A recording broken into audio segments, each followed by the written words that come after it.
is a presentation of Fox Sports. We are Baltimore. We are so.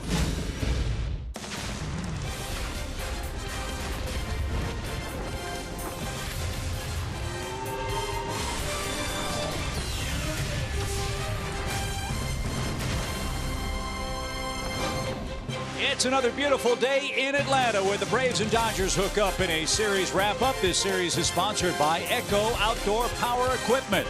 Our 30 days in the ATL continues with the Braves and the Dodgers. Rubber match of the series, and we've got a good pitching matchup for you. Clayton Kershaw and Matt Whistler. Hi again, friends. Joe Simpson, Tom Glavine, Chip Carey. Welcome back to the ballpark. Braves let one get away last night. Dodgers even the series in extra innings. And now, Joe, for the Braves to win, they got to beat one of the best in the business, Clayton Kershaw, today. Three-time Cy Young Award winner, Chip. He's a five-time All-Star. He's also one of the few pitchers in history that's won the Cy Young and the MVP in the same year. He did that a couple of years ago. He's arguably, along with Madison Bumgarner, the best left-hander in baseball. Look at this. Since 2011, first in all these categories, and that includes ERA, opponent's batting average. You can read the list. It's absolutely amazing. So the Braves are going to have to try real hard to get some runs early off this guy and hope that Matt Whistler can make that stand up, Tommy. Well, hopefully Matt Whistler is going to learn a thing or two watching Clayton Kershaw today. That's the level that he wants to get to. Off to a really good start in his career. A great outing the other day in Miami, picking up his first save of his career. Two pretty good starts to start the year, but he wants to build on those. You see his last 5 home starts, 2-2 with a 2.88 ERA. So he's pitched well here in this ballpark.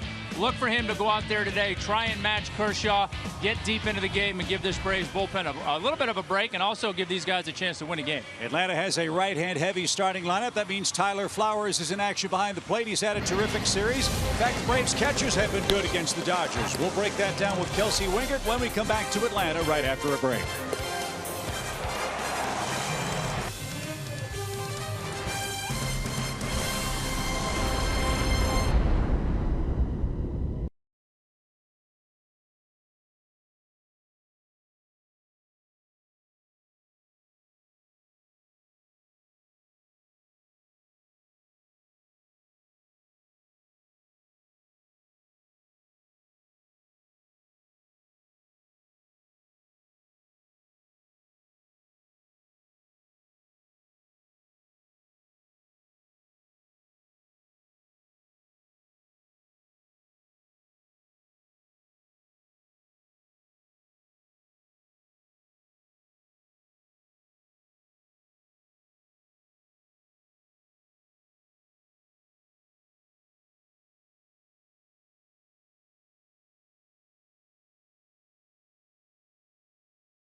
Braves baseball is presented by Academy Sports and Outdoors. Right stuff, low price, every day. It is a beautiful day here in Atlanta for some afternoon baseball. The rubber match between the Dodgers versus the Braves. The Braves obviously trying to rebound from that extra inning affair last night. But you guys know part of the reason they have been so successful recently is because of those two men behind the dish. Of course, A.J. Pierzynski and Tyler Flowers. And that leads us to today's Greatness Made Here feature brought to you by Synovus, the Bank of Here. Tyler Flowers signed this offseason. He's known for his framing, and he's coming off of that 4-hit day on Tuesday. And of course, A.J. Pierzynski. He is only 4 hits away from 2,000 hits, coming off of a great season last year. Now you see that the past 5 games, these guys have really stepped up in some big spots, and the Braves will hope Flowers, who's in the starting lineup today, can replicate Tuesday's game in a big game today. Stay with us, you guys. Like I said, that rubber match, the Dodgers versus the Braves. First pitch and starting lineups is coming right up after the break.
It's been a beautiful April in the ATL. Our 30 games in 30 days continues here at Turner Field, where the Braves have a chance to win a series outright over the Los Angeles Dodgers. And who better than young Matt Whistler to take on Clayton Kershaw? Matt's pitched better than those numbers would indicate. Yeah, no question. This will be his 3rd start of the year, 0-1 on the year. Coming off a good start his last time out against Washington. Just ran up a guy that threw a little bit better. 1-6, gave up 3, lost 3-0. And as we mentioned, picked up his first career save on Sunday in Miami, which was pretty special. So let's hope he builds off of that. Yeah, how nice for him his last 2 outings to draw Strasburg and now Kershaw. Yeah. His 4 keys to pitching success today. Number 1, the 4th inning. We'll explain that in just a minute. And number 2, the first 4. The first 4 batters are left-handed. The left-handed hitters have hit 2 of the 3 home runs he's allowed. And last year we talked about how his numbers were really skewed, that the left-handers gave him troubles. But thanks to some tips from a guy who throws a changeup once in a while, or used to, he's improved his changeup and he's getting those left-handed numbers down. So I'm curious, Tom, what did you tell him? You know, I think it was more just, you know, number 1, maybe the mindset of what you're trying to do when you throw the pitch. I think to me, that's a pitch that when you start trying to throw it for strikes, you get in trouble. For me, it was a pitch that I always had to think below the zone to have it end up at the bottom of the zone. When I tried to throw it to the bottom of the zone, it ended up thigh high. So I think that was number 1. But number 2, after watching him throw that pitch a few times, it was more about dude, you got to realize how good this is and start not being afraid to use it and figure out where to use it a little bit more. And I think that is something that maybe has clicked with him a little bit. Well, as Joe said, the first 4 hitters for the Dodgers are left-handed. The first of them is Chase Utley, playing second base today. And Matt Whistler's first pitch is in for a strike, says Angel Hernandez. Perfect weather. 72 degrees and a gentle breeze blowing out toward left.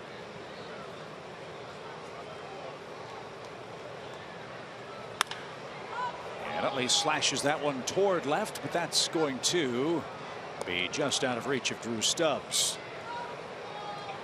And Utley quickly behind, 0-2. Game number 189 for Chase Utley, head-to-head with the Braves. That's more than any other team in his big league career. And he's riding a 3-game hitting streak for the Dodgers.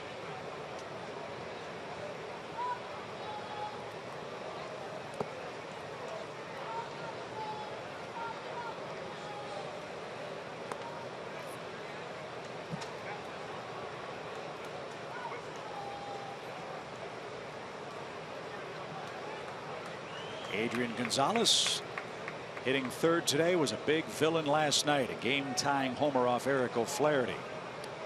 Dodgers won in extras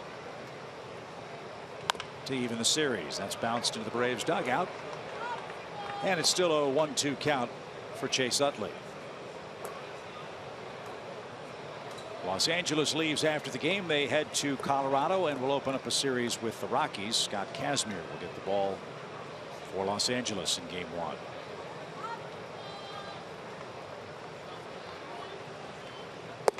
Breaking ball throws Utley. Good pitch. Good start for Whistler. 1 down.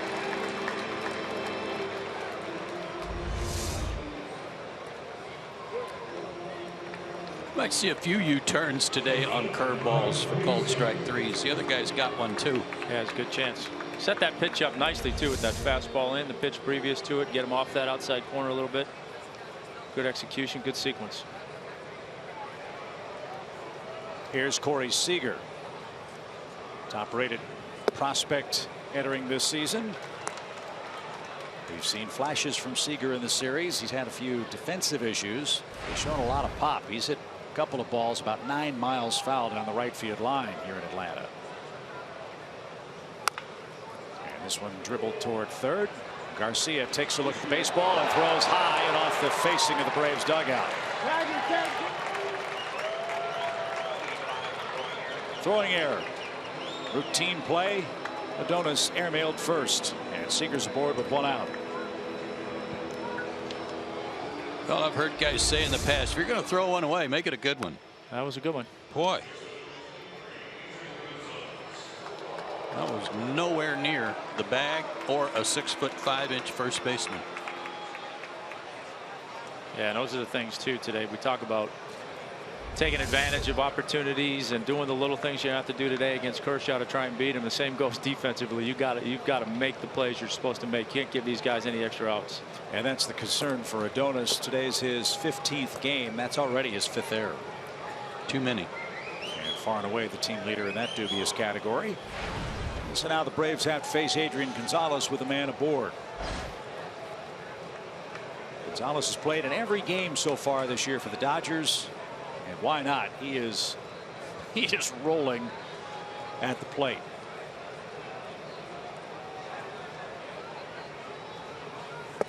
And Matt missed downstairs to him. 1 ball, no strikes. The thing that I've noticed about Matt Whistler this year, Tommy, is that he's more aggressive. I can see it in his face. I can see it in the way he attacks the zone. On a day like today against a real good pitcher, what I don't like is a situation like this where all of a sudden maybe it puts him in a defensive posture. Right. Yeah, you certainly don't. Yeah, you don't want to go out there pitching thinking you got to be defensive to not give up any runs. Just be aggressive and do your thing. That's down and in. I'm sure that's easier said than done because you know Clayton Kershaw, you're probably not going to get more than 1 or 2 runs against him if he's on his game. No, and you know that enters into your mindset a little bit. Sure, you might gamble a little bit to get out of some innings early in the game rather than trade runs for outs kind of thing. But you know you can't go too far that way because look, Clayton Kershaw could just as easily have a bad day. You don't know. Launched foul by Gonzalez. 2 balls and a strike. I know the home run that Gonzalez hit last night was a fastball, had middle of the plate. But last night, late in the game, Jim Johnson struck him out on 3 straight fastballs, and I mean heated him up upstairs, and I'm not even sure he foul tipped one.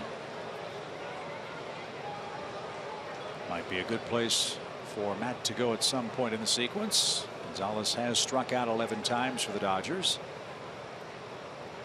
And he awaits a 2-1 pitch. He did go upstairs, but it missed badly. Now it's 3-1. That was 94.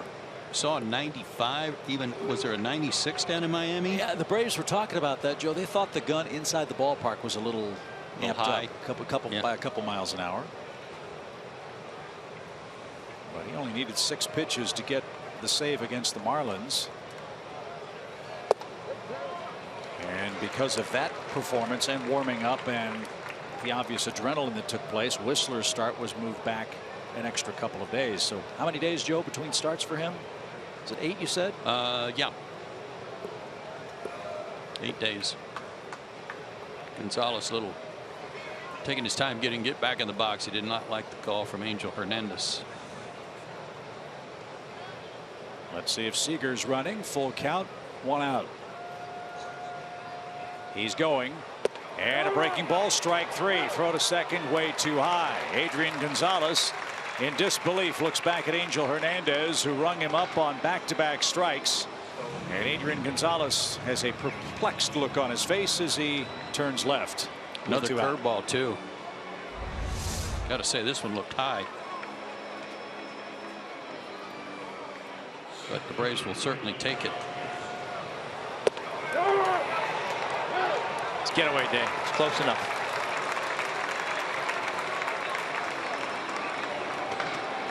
So Seager steals second. 2 strikeouts for Whistler to start the game, and Jock Peterson is in the box. Big day for Jock Peterson. It's his birthday. He's 24 years young.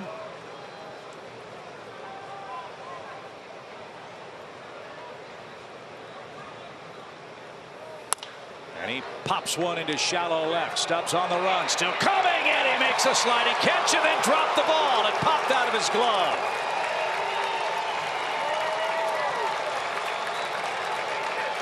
The same thing happened to Malik Smith last night. A blue pit turns to a Dodger run with 2 outs. Yeah, the extra out hurts. And he held it up right here, and then as he was getting ready to help himself up, pop-up slide, it slides out.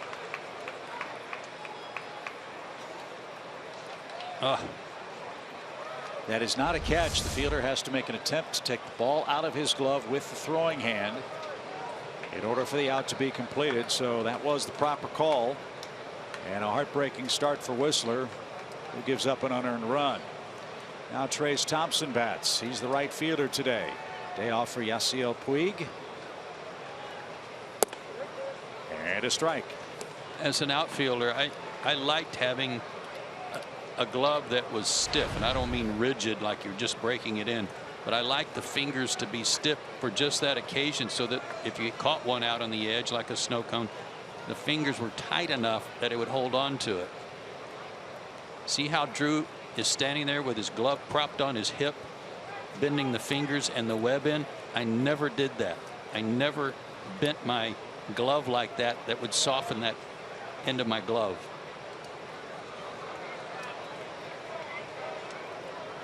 So a giveaway run has Matt Whistler down in the game, 1-0.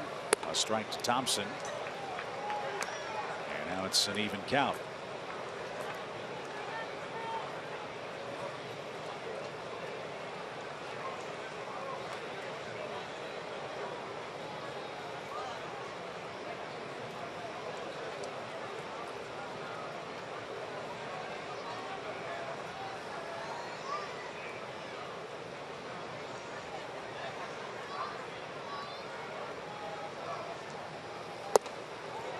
One and two.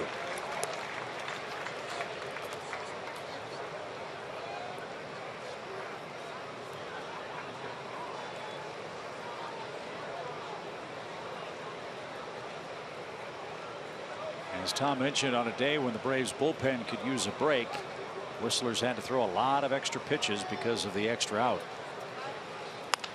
And a check swing flip into right.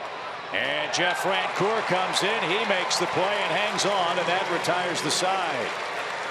1 run, 1 hit, 1 very costly error, and the Dodgers strike first in the first.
Many times one's enough for Clayton Kershaw. The Braves are hoping that won't be the case as they see him for the first time this year. Third start of the year, 2-0, coming off a good start and win his last time against San Francisco. And we talk about first pitch strikes and trying to get that first hitter of the inning out to get things started and under control.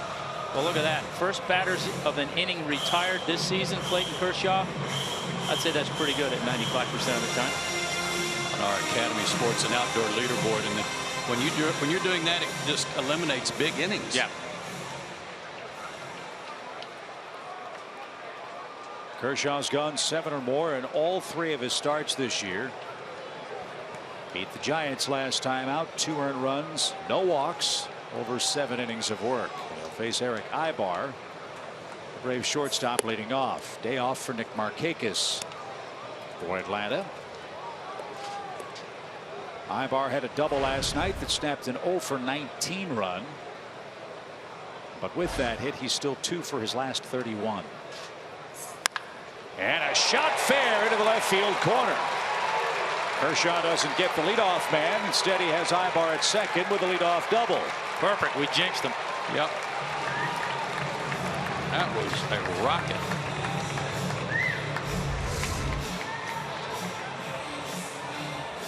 And did he get the barrel out there on that one? 92-94 for a fastball for Kershaw with an excellent curve and slider. Well, let's get that run right back. Daniel Castro at second for the Braves today. Small ball. I think small ball early. Yeah, even if you don't have the bunt, just push one over there, get him to third.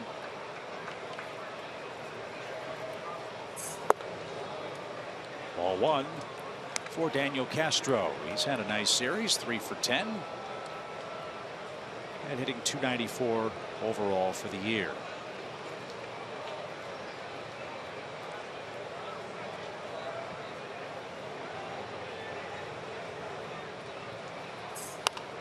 Took a shot at right, fouled it away. 1 ball, 1 strike. You'd think, okay, bunt situation here, but that then would set up a lefty-lefty matchup with Freddie Freeman on deck, and Freddie hasn't been swinging the bat all that well. I don't care. He's the best hitter on your team, and slump or no slump, and lefty versus lefty or not, he's your guy that you need to be up there to drive in a run.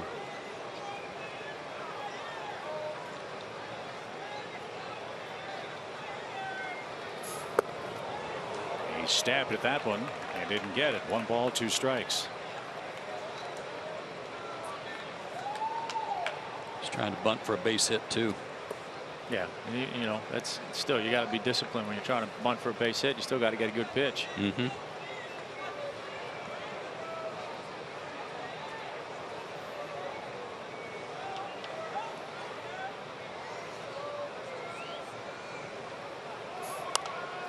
Ibar was trying to steal, and it's fouled away by Castro. We'll do it again. 1 ball, 2 strikes.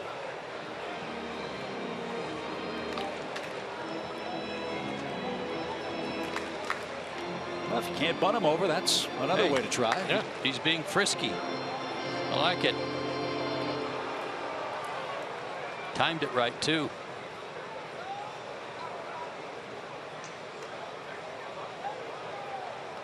Now Seager tries to keep him close. Right behind him at shortstop. Now he backs up with a 1-2 pitch. Ellis smothers behind the plate. 2 balls, 2 strikes. Kershaw doesn't employ a changeup per se, but he throws a real slow over the top hook that's very effective as a changeup in addition to being a good curveball.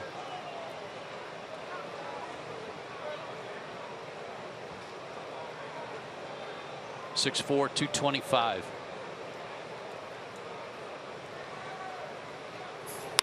Swing and a drive toward the gap in left. That ball is down. It's going to go to the wall. Ibar around third. He's going to score. Castro around second, trying for 3. The throw there is in time.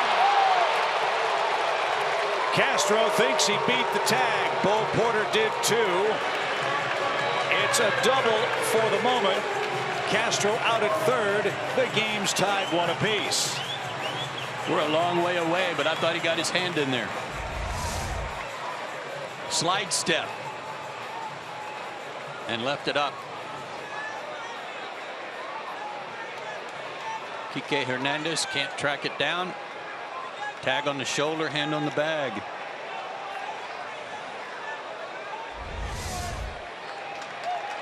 And Freddie Gonzalez is going to challenge the out call by Ben May at third base. No, this is Ted Barrett. He had rotated over, Chip, so he's kind of behind the play. He had rotated over from second, so his angle on this is not as good as a third base umpire would have been, probably behind the bag.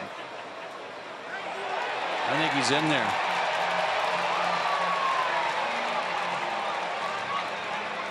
And as always on these replays, is there enough evidence to change the call? That's the rub.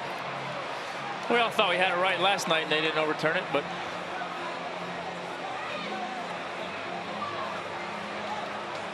he's still got his arm on the bag as the glove is still on him.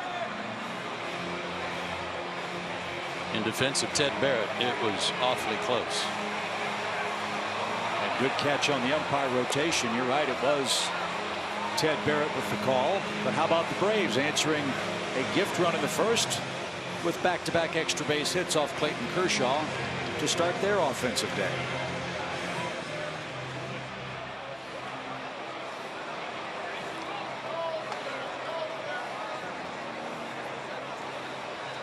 And we've said it before, the fans watching around the country and don't know Daniel Castro, he came up last year and was a real spark plug for the club.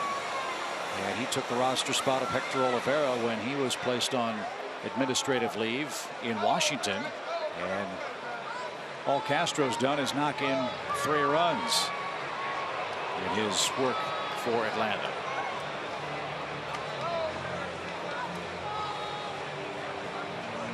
So will there be a man at third with nobody out for Freddie Freeman, or will the bases be empty for the Braves first baseman? That's what we await in what's now a 1-1 game. Meanwhile, Kershaw's getting a few extra tosses in.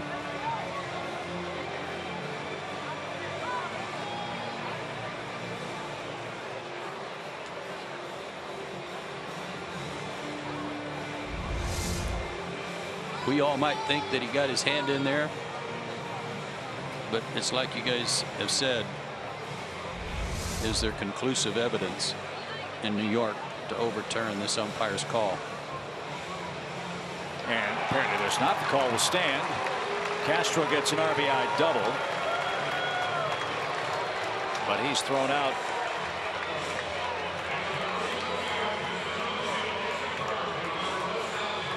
So 1 out for Freddie Freeman.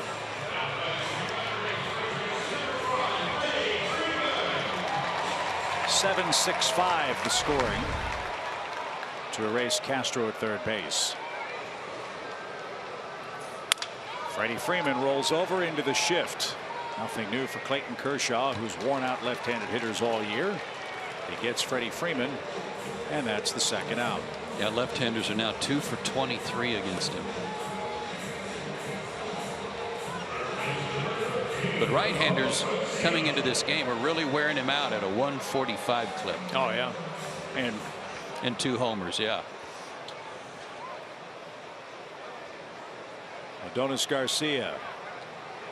He's knocked in 5 runs and looks downstairs. Ball 1.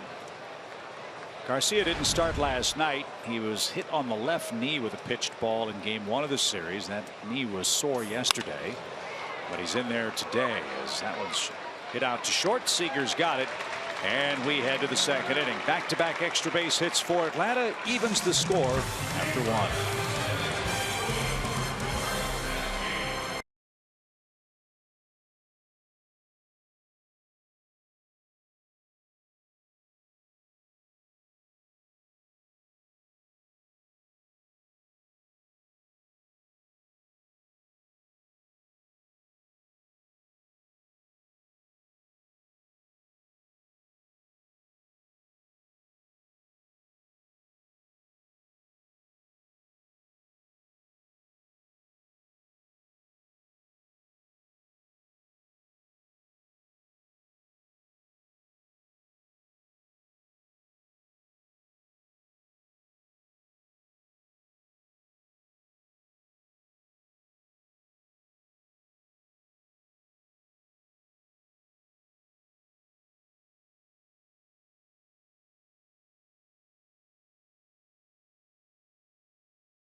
In his first year as the manager of the Los Angeles Dodgers, the 10th skipper in LA Dodger history. Here's his lineup card.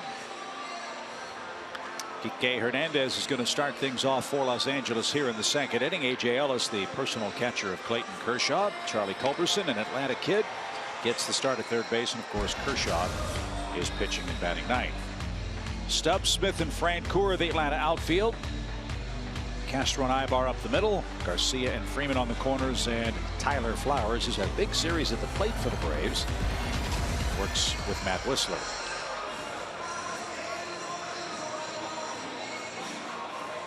So fresh start. Yep. Tough first run for the Braves. Bottom in the top of the first. They answered it. Start over. And Kike Hernandez is the first Dodger hitter. He's off to a flying start. Already 8 RBIs.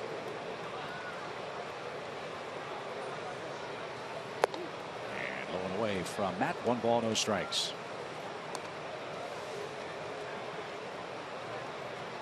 Whistler threw 5 extra pitches because of the error in the first inning.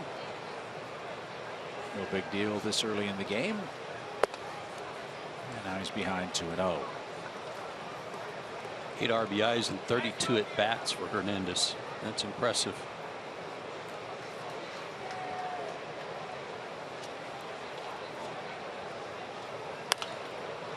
That's popped toward the Braves dugout. That's headed for the seats. Nice crowd on this business fan special. A lot of school kids are here today. So far, not a good fielding crowd, though. That was not a good play.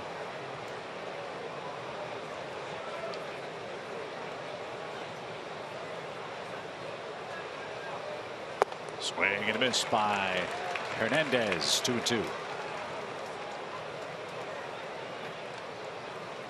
Whistler's beaten the Dodgers before. Last July 20th, gave up 4 runs in 6 innings in a Braves victory. And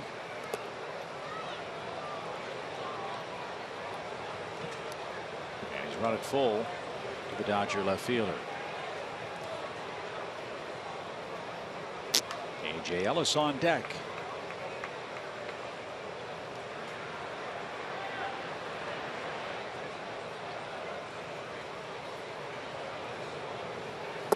Swing and a miss. Whistler's already up to 3 strikeouts on the day. 1 man down. That was the 5th slider, I think, of that sequence. Clearly, I'm thinking they don't want to get beat by a fastball with him. Mm-hmm.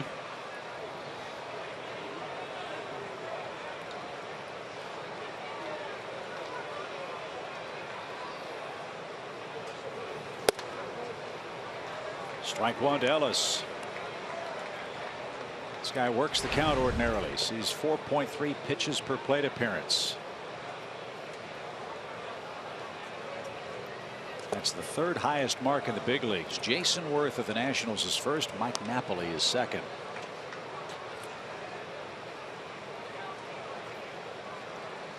Well, if he's only playing once every 5 days, he wants to make those at bats last, right? Sure. That's driven down the right field line and taking nothing away. Hey, there's a great catch. That was a good play. Barehanded. Oh, our producer Brian Woodrum loves that. Yeah. He's a Hoosier. Look at this grab.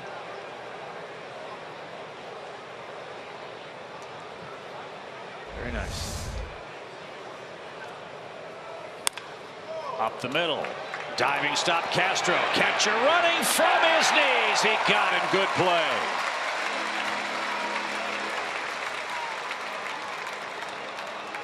He was inspired by the play in the stands. No doubt.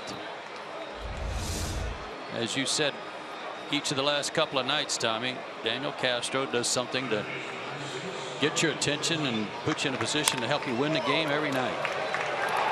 I didn't think he was going to get to that ball, but he did, and strong throw.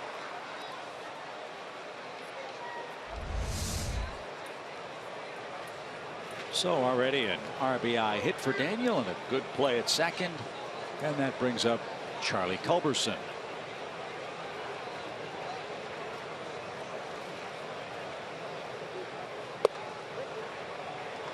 Injury plagued year for Culberson last year.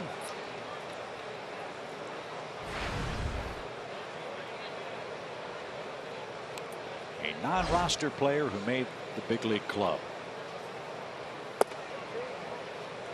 And that paints the corner at 94, 0-2. You can stay there at 94.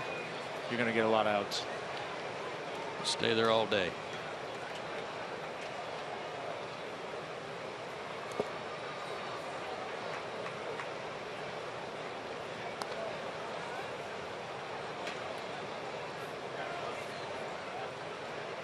Got to get that slider after that fastball. Got to get it to carry a little bit further for the hitter to be enticed by it. Almost like he's trying to throw it too hard. Yeah. That one was better.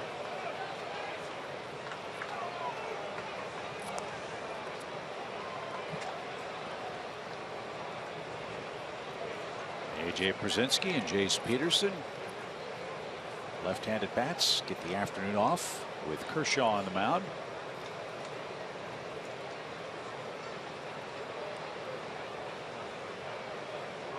And now Whistler ready for a 2-2 pitch. And Culberson spoiled it.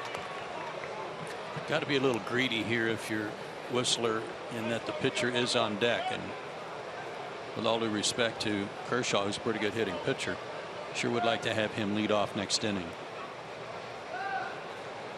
So go after Culberson and be greedy. Throw him a good pitch to make him swing it.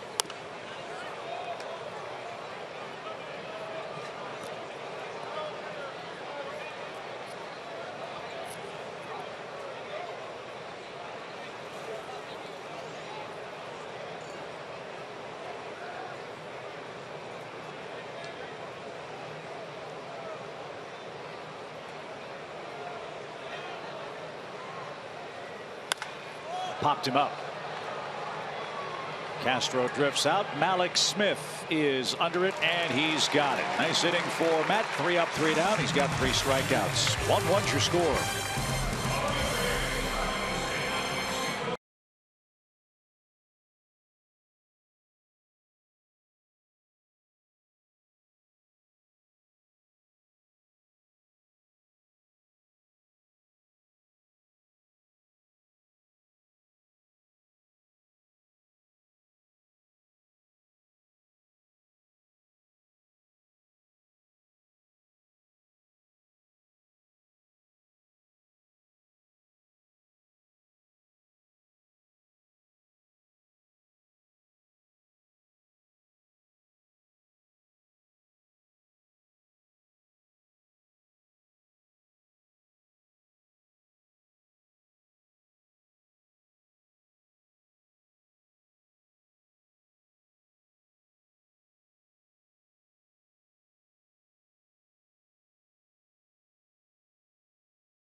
Baseball is sponsored by Delta Airlines, your local Ford dealer, and Xfinity. X1 from Xfinity will change the way you experience sports.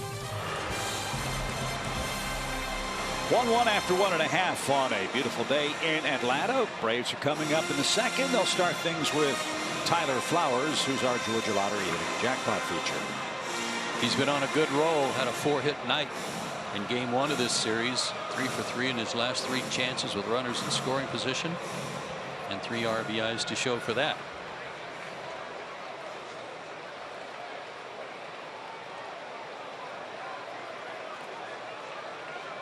Flowers, Francoeur, and Drew Stubbs are coming up for the Braves.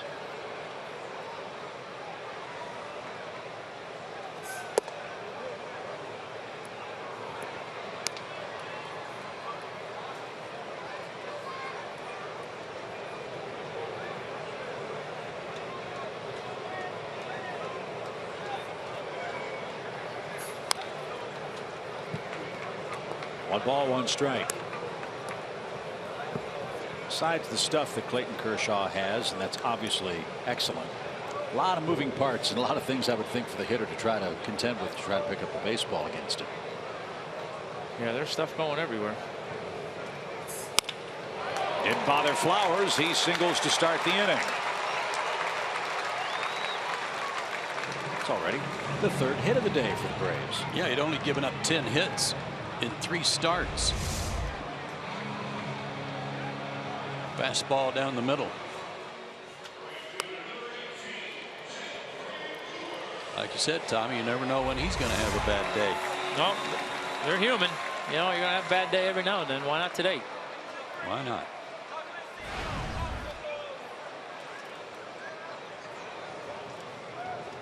Jeff Francoeur bats, and he rips one up the middle. He took my advice. What'd you guys say? 95% success rate getting leadoff men? Well, he's 0 for 2. Yeah. He's got 2 on after clean hits to start the inning for the Braves here in the second. Well, Jeff Francoeur, a notorious first pitch fastball hitter, got a first pitch fastball. Yep. I was talking to him a little before the game, and he hasn't had much success against Kershaw and what to look for and what to, I said, Jeff, I don't know. Just look for a fastball early in the count. Don't miss it. Gee, thanks. That helps. Well, he didn't. He didn't miss it. Here's Drew Stubbs, and he takes a strike. For all of the accolades for Clayton Kershaw, and they're certainly deserved, all the Cy Young awards, all the All-Star appearances, he's never started his season 3-0.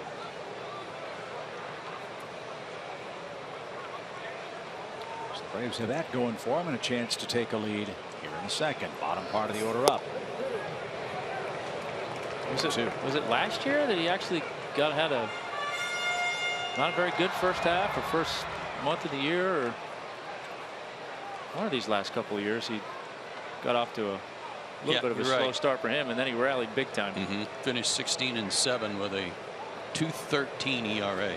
Only struck out 301 guys too, by the way. And that's a pitch that he said has really been bothering him. Is in the LA papers, he was talking about inconsistency with his breaking pitches. That's something he wants to work on today. That one missed badly. 1 ball, 2 strikes.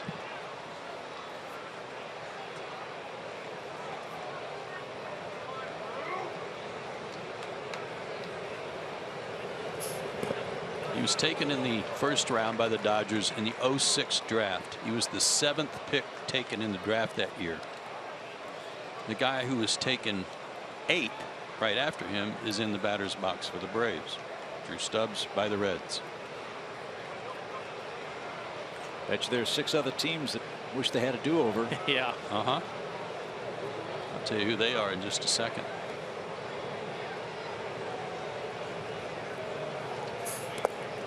So from 0-2 to 3-2. The Royals took Luke Hochefer. Rockies took Greg Reynolds. Devil Rays took Evan Longoria. Pirates took Brad Lincoln. The Mariners took Brandon Morrow, and the Tigers took Andrew Miller. I think the Devil Rays are probably the only ones that were pretty satisfied with what they got.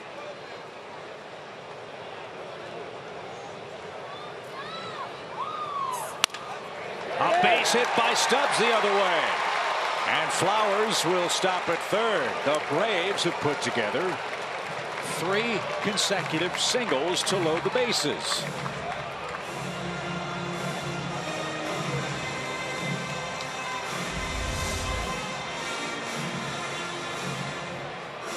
All fastballs. That one up, even though it was maybe a little off the plate. It was up where Drew could go the other way with it. Good piece of hitting. Drew, by the way, the last Braves hitter to hit a home run. And that was way back on April 10th.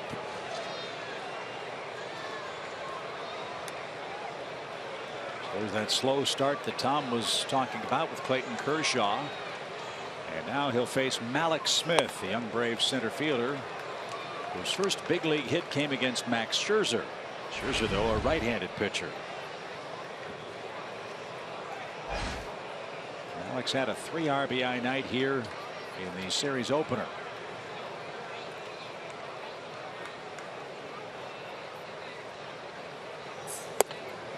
And he was a little late. 0-2.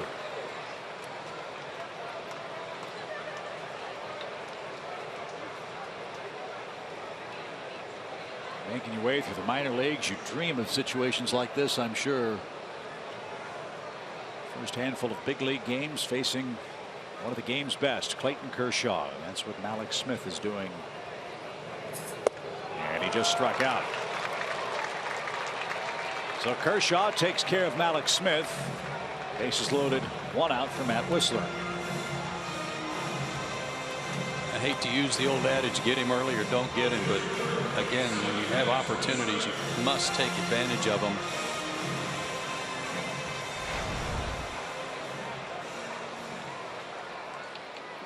Ordinarily, this might be a little early for a squeeze play, but with Kershaw pitching, I don't know that it is. Yeah, I agree with you.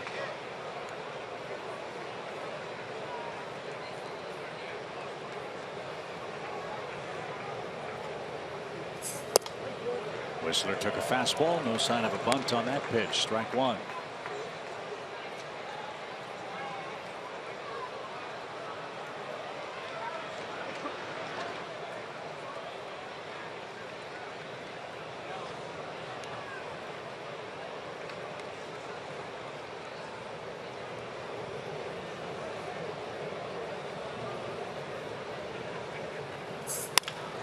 Sharply hit. Flag down by Utley. Over the shoulder, flip for 1, and what a double play. Are you kidding me? Unbelievable stop and start by Chase Utley.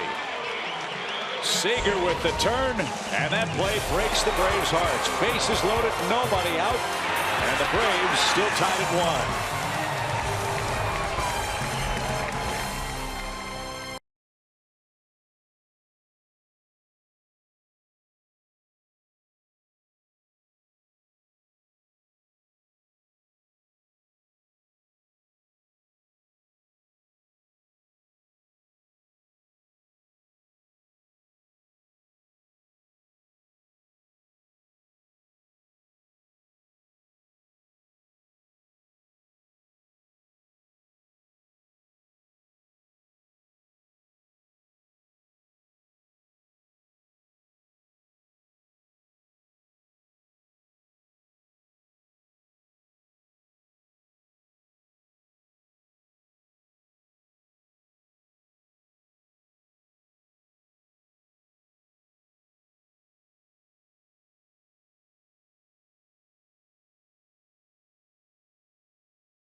Who's played more games against the Braves than any other team in his fine major league career, and frankly wish he had taken the day off today.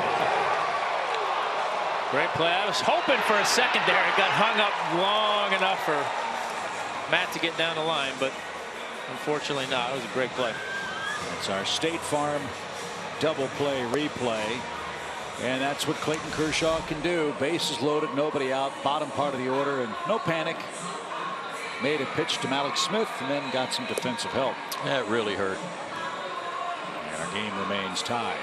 The funny thing is, when I was talking about a squeeze play, a possible squeeze play, I hadn't really considered a double play because I didn't think that Whistler would make contact. I'm really worried about it.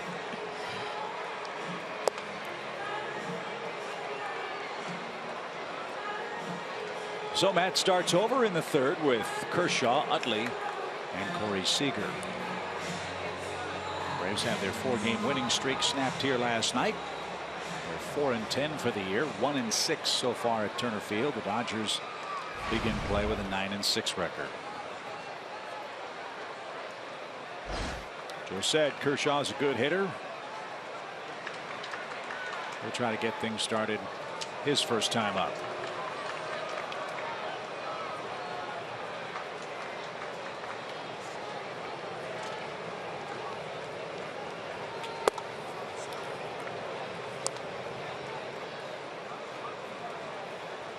Clayton Kershaw, born in Dallas.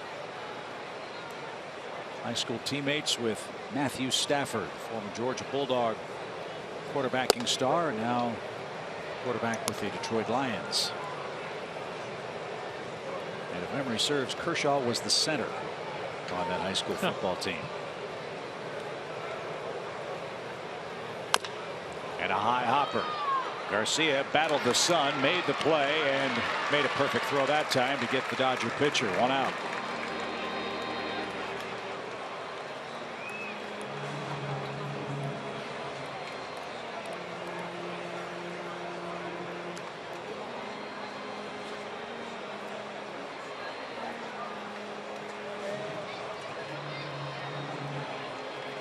Utley takes a little extra time to give Kershaw a step or two more to get to the dugout. Utley struck out looking to start the game.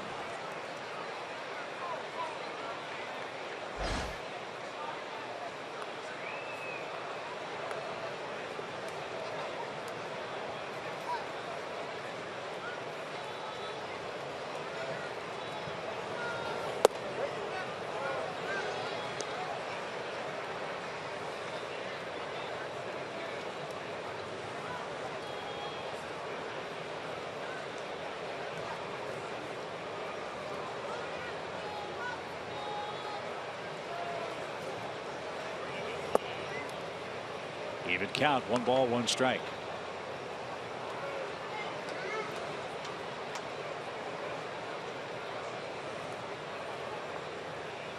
With Chase Utley playing every day for the Dodgers at second base, LA brought back Howie Kendrick,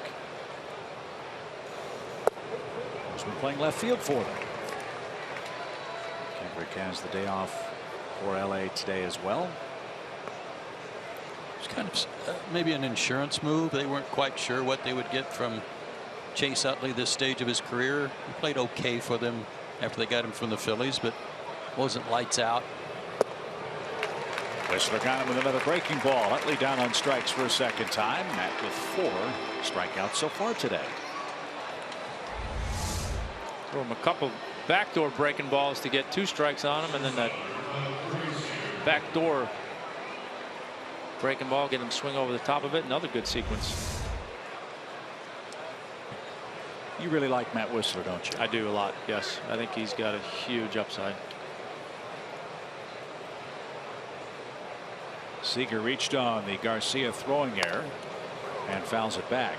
Do you see the same thing that Joe and I talked about this spring with regards to just how Matt's body language, his facial expressions are as far as the start of the season? Yeah, I mean, I think when he came up here last year, I mean, look, you can't help but have a little bit of that deer in the headlights. You know, I mean, obviously his debut was phenomenal, but you know, kind of back to reality after that with the ups and the downs. And you know, a lot of that is, I've always said this, the hardest part when you get here is not only staying here, but that establishing that consistency time and time again when you go out there to pitch. And to short, Ibar got a late start, throws to first in time, and Whistler has a shutdown inning. He is retired 7 straight. Top of the order up for Atlanta in the 3rd.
Well, fans, the first 20,000 fans in attendance this Saturday when the Braves take on the Mets. We'll get a Skip and Pete famous calls bobblehead. You don't want to miss out on this one. Go to Braves.com/tickets today. Pitching matchup for Saturday against the Mets.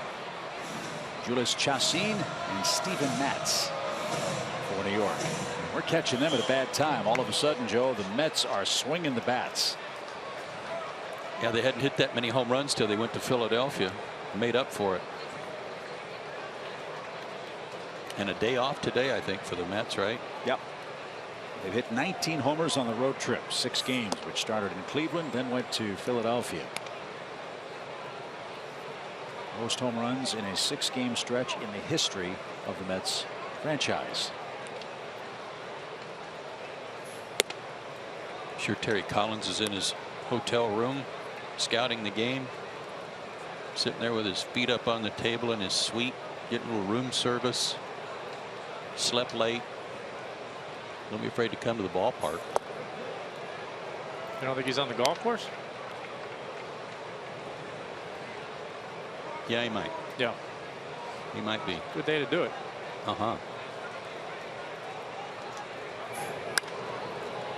That stayed up in the zone, and Nabar fouled it away. 1 ball, 2 strikes.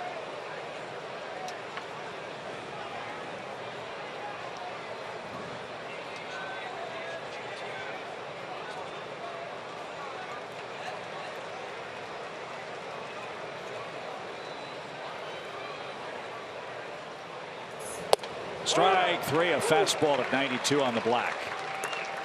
And Kershaw has his second strikeout. 1 away. I thought the hotel was the only place you could get room service, but I looked to my right and out of nowhere. Well, you know, the other day a couple of dogs appear. When Tom walked into the booth at 6:42 for his first game. Well, we can start. I'm here. We now know that the season's officially underway. It's hot dog season. Our fine stat man upstairs, Chan Hartzog. It's already a double dog day. For Chan the man. I call him, my nickname for him is Chan Ho out of, remember Chan Ho Park, who pitched for the Dodgers? Yeah. I call him Chan Ho. I'm beginning to think that Chan Ho part is really Chan Ho dog. Yes.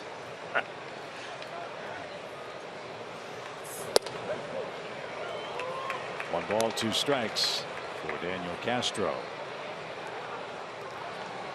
Clayton Kershaw might be getting a little mad with 5 hits in the first 2 innings. That one hit toward third, and a nice pickup by Charlie Culberson. A little snow cone action, but it stayed in the glove, and there's the second out. I asked Rick Mundy today, who's one of the radio broadcasters and former major league player for the Dodgers. I said, what's different? What separates Clayton Kershaw, for example, from John Lester or other real good left-handed pitchers? And he said he is one tough, mean son of a gun. When he's on the mound, he will not be denied. And that's in addition to his good stuff. He said, but he's been known to get angry on side sessions in the bullpen. And I was watching him warm up a minute ago, and he threw a couple of bad breaking balls, and he was stomping and kicking the dirt.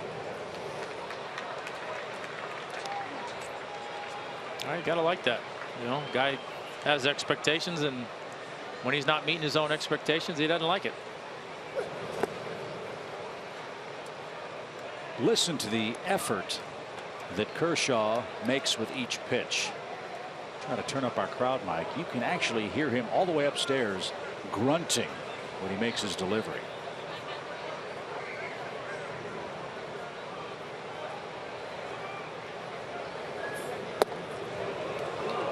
There's the curve. It missed.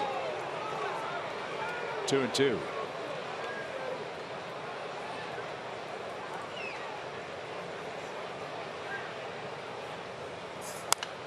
He's got that weird little collection, I'll call it, where his leg goes down and pops back up as he strides to the plate. And everybody's different, but I mean, you had a little something. You turned your hips, kind of turned your right shoulder close to home plate to get yourself in the right spot, right? Yeah, you all have that little timing or that balance point before you go to home plate. And he just struck out Freddie Freeman and works a perfect third. 3 strikeouts for Kershaw. We head to the fateful 4th.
Atlanta Braves baseball is sponsored by your local Toyota dealers, Let's Go Places, the Georgia Lottery, and Synovus, the bank of here.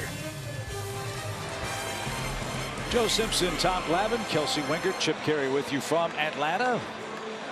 We head to the 4th inning, and I said going to break a moment ago, the fateful 4th, and it is a fateful 4th for Matt Wisler. All year long, this has been the inning that's really given him trouble. Joe mentioned that on his Ford keys to the game today.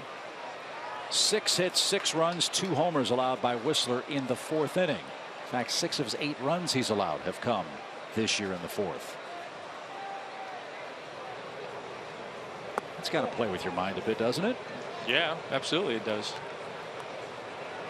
You just don't want to get to the point where you're going out there thinking, okay, oh God, let's go. Don't have another one of those innings. Just go out there, keep doing what you've been doing. Now, what was that? That was a changeup. Was that this changeup? Yeah. Because that had some good running, sinking action on it.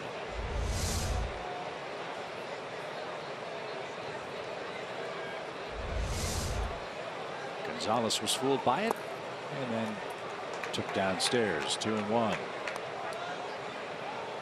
Hitters hate it, I know, when they see a new pitch from a pitcher. Ernie Johnson used to say all the time, he was pitching with the Milwaukee Braves. He had a slider one year and he threw the pitch, got a little ground ball to second.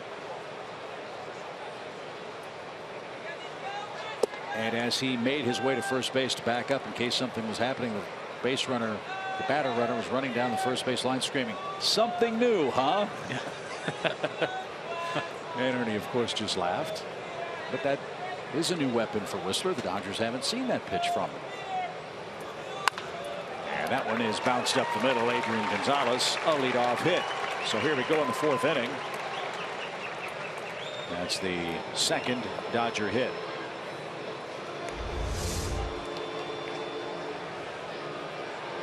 Fastball, tail back over the heart of the plate. Again, his wheelhouse. Fastballs down and out over the plate.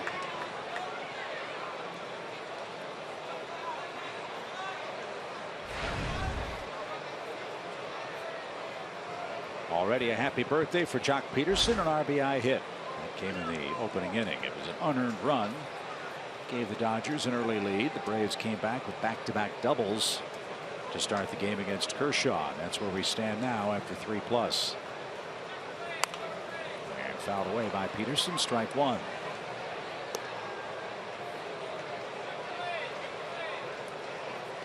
The one criticism about Peterson last year from people in the Dodger organization was that he was not very willing to make adjustments. That all he wanted to do was hit homers, and as a result racked up a ton of strikeouts. And they're hoping this year they've kind of gotten through to him that the home runs will come.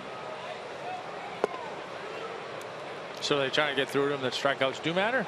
I think they were telling him just that. Oh. Last year Peterson had 101 hits, 55 singles. The rest were extra base hits, including 26 homers. That was the good news. To your point, Joe, 170 strikeouts and 480 at bats. Wow. And that led to a .210 batting average. And he's way better than that. His hand-eye coordination is better than that. But the criticism was that regardless of the count, he was still trying to go Jack City on everything.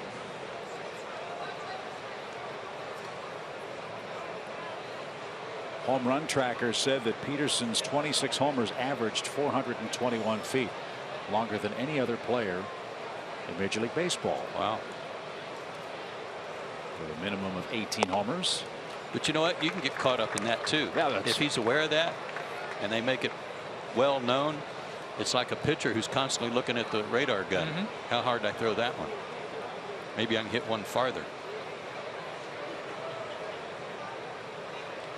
Well, he's going to have a good pitch to hit here. 3 balls and a strike. Yeah, that's where I'd like to see him trust that two-seamer. Get a little ground ball.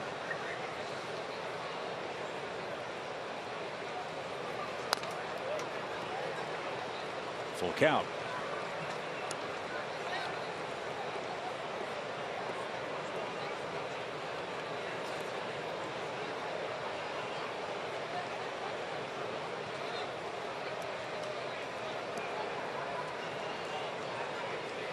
Thompson's next for Los Angeles.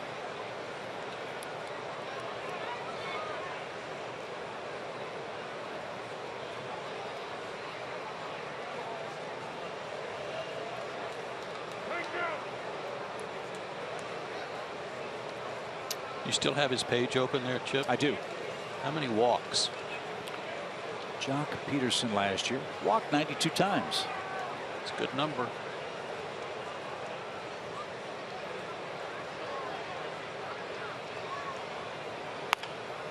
That ball hit the other way. That's tough play. Long throw to first is not going to be in time. And Peterson hit it the other way with the Braves in a shift. And the fourth inning off to a rough start for Whistler. Back-to-back hits for LA. Well, remember his RBI single in the first was fought off and dumped almost in front of Drew Stubbs, who couldn't hang on to it. So a good pitch that didn't turn into a good result.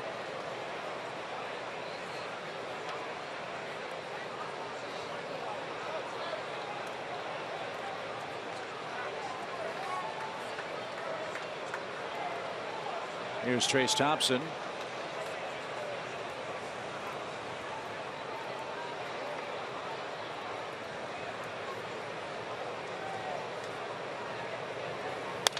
And foul back. Steve, right one.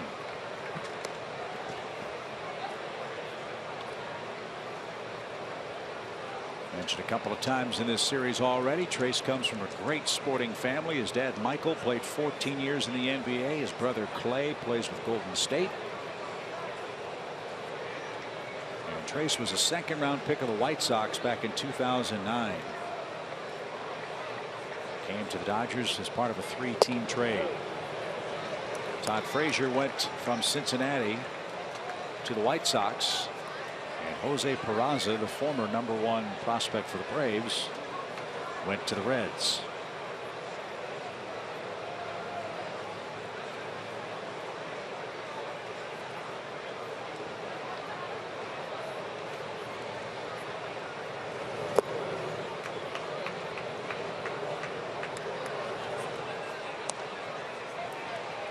In terms of immediate help, that's a great deal for the White Sox.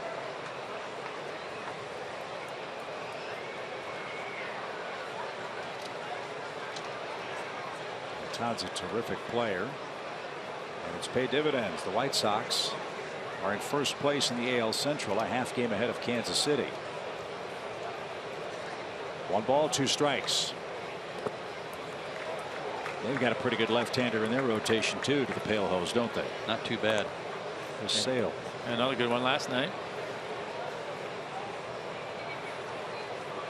He's 4-0.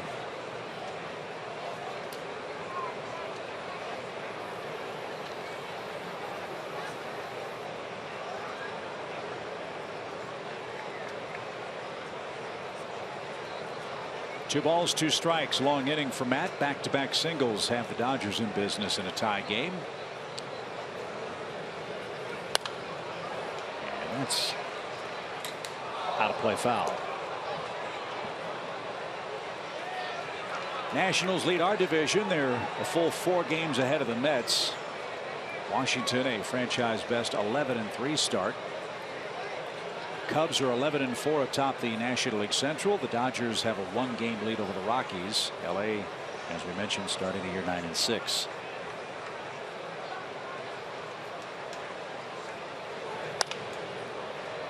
And Thompson battling Whistler here, still 2-2. And cranking up that pitch count.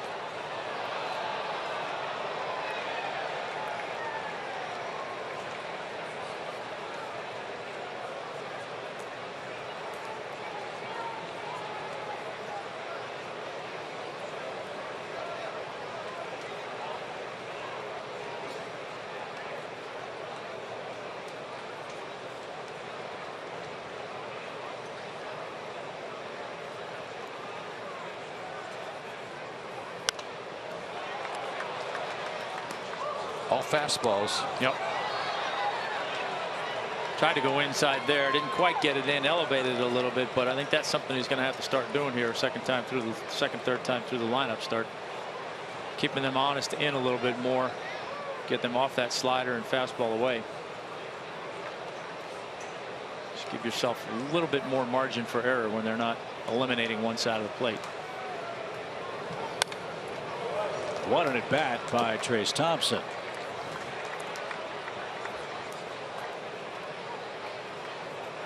He'll see a ninth.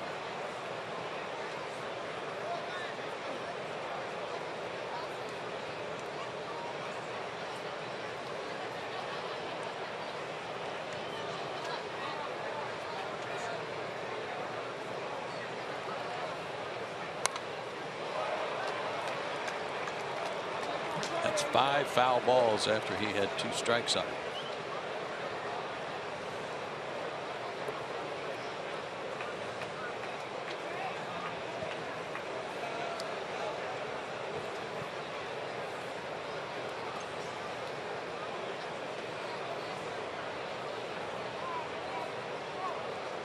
Gonzalez and Peterson, the Dodger runners. Nobody out.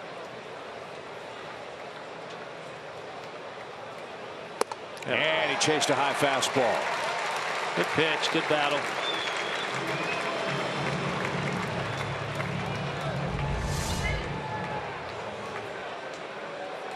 As you suggested, Tommy, upstairs, that worked. So a 10-pitch at bat ends with the Thompson strikeout. Now a double play gets you out of the inning.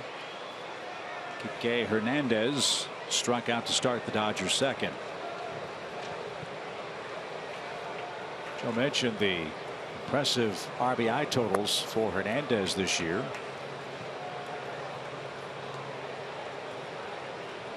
.326 lifetime batting average with men on base and .347 lifetime with runners in scoring position. So he's been a money player. He's got 2 on with 1 out here in a tie game.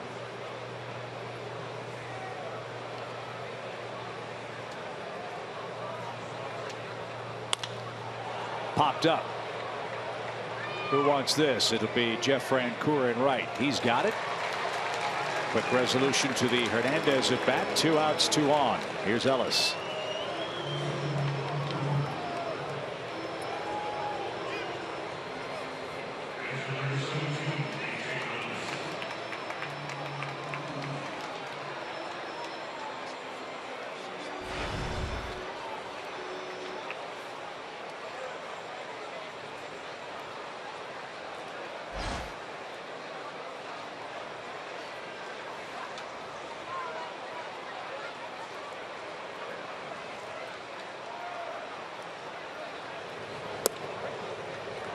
Needs a strike. Ellis was robbed by Daniel Castro back in the second inning. That's why the front of Daniel's uniform top is dirty. Also that slide into third base.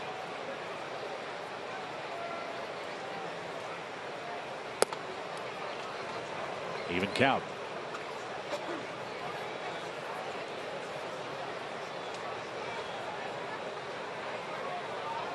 Nine big league seasons for A.J. Ellis. 5th consecutive opening day start for the Dodgers. Most opening day starts since Mike Piazza caught 6 in a row.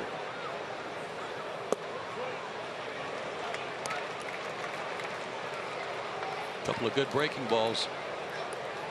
Yeah, started that one a little bit more towards the middle of the plate and got A.J. to flinch a little bit.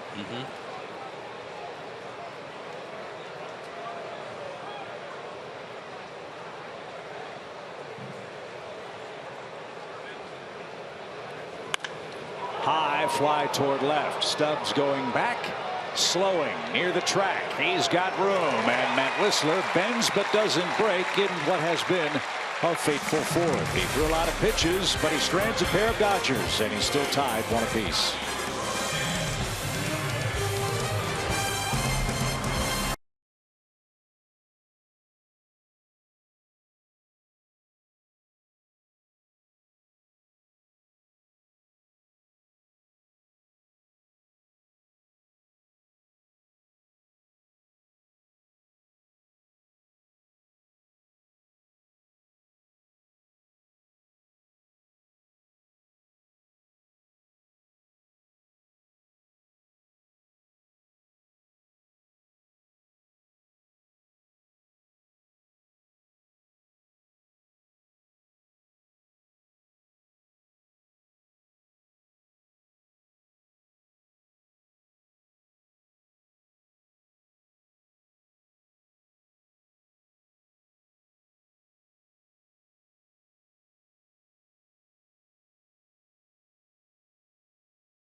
And it is now time for your Xfinity game break. Last night, you guys, it was a battle of the aces over in San Francisco as former Dodger Zach Greinke and the D-backs took on the Giants of Madison Bumgarner at AT&T Park. And the matchup lived up to the hype as Greinke and Bumgarner traded goose eggs through the first 6 innings. But Wellington Castillo would break the scoreless tie with a 2-run shot in the top of the 7th as the Diamondbacks went on to beat the Giants 2-1, and Arizona has won 9 of its last 10 in San Francisco. Thank you very much, Kelsey. Big relief for Arizona with Zach Greinke pitching well. Now they need Shelby Miller to get going. He's pitching later today for the D-backs. As Adonis Garcia leads off for the Braves in the home 4th. Garcia, Flowers, and Francoeur coming up against Kershaw. Braves had him loaded with nobody out in the 2nd. A strikeout and a great double play started by Chase Utley took him out of the inning.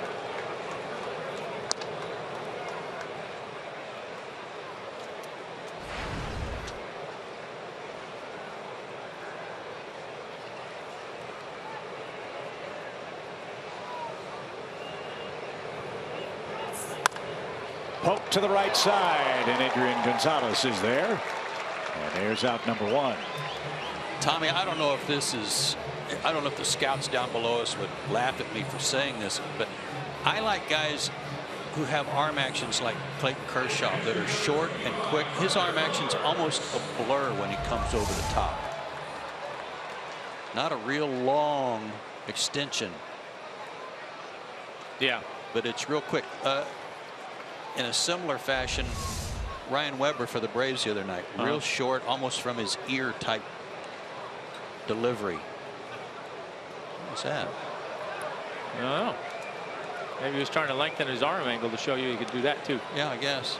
No, I'm with you, but you know, I mean, I'm more, it's whatever's comfortable, do it. But I guarantee you, somewhere somebody along the line probably told him, well, you got to lengthen that out a little bit, and you don't want to do that. But I think that's, you know, one of the beauties of our game. I mean, there's so many different ways to be successful, and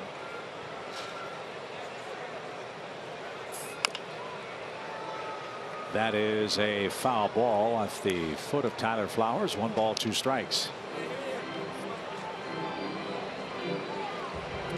I don't know if it's something that in my mind's eye from a hitter's standpoint, it's hard to pick the ball up. Yep. And it kind of sneaky quick on you.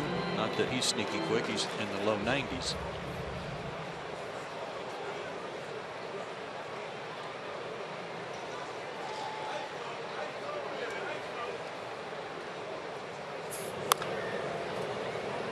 there's, like you say, when you watch him even from here, you don't, you know, a lot of guys that have that big separation that they try to teach now, the W or the inverted W, whatever they do, whatever. I mean, you see the ball behind him at some point in time. You watch him, you don't see the ball behind him. You don't see it until it's coming at you.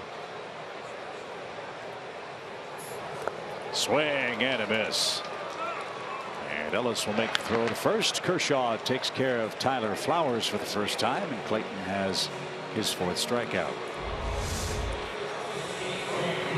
You see here that goes out of his glove, and then you never see it until it's on its way at you.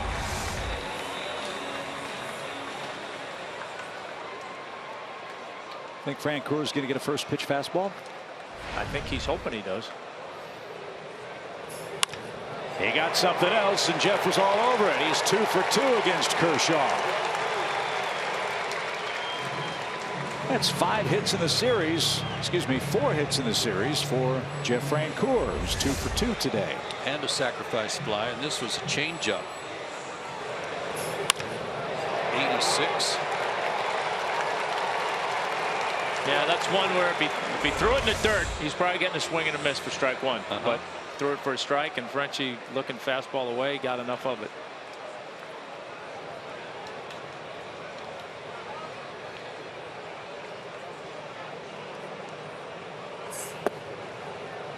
A ball 0-2, Drew Stubbs. He had the 3rd of 3 straight hits for the Braves starting the 2nd inning. And Stubbs was erased at second base on that Amazing double play.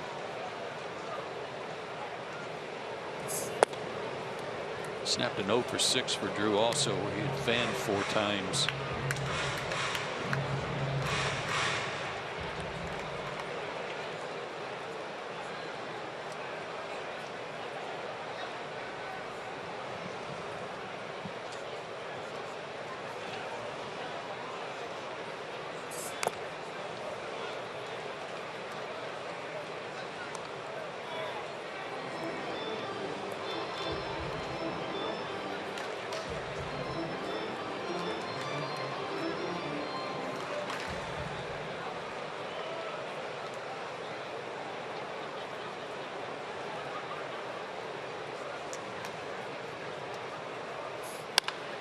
Sharply hit. Utley can't get that one. That's into center field.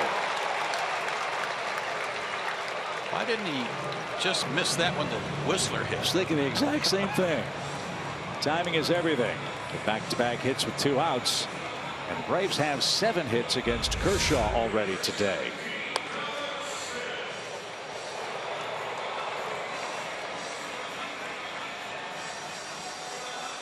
Kershaw allowed 10 hits in his first 3 starts.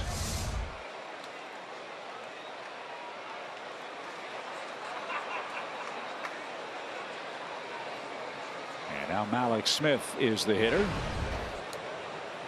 The Brave center fielder struck out swinging in the second.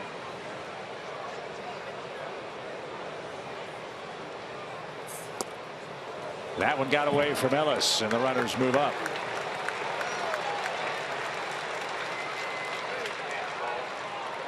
A passed ball.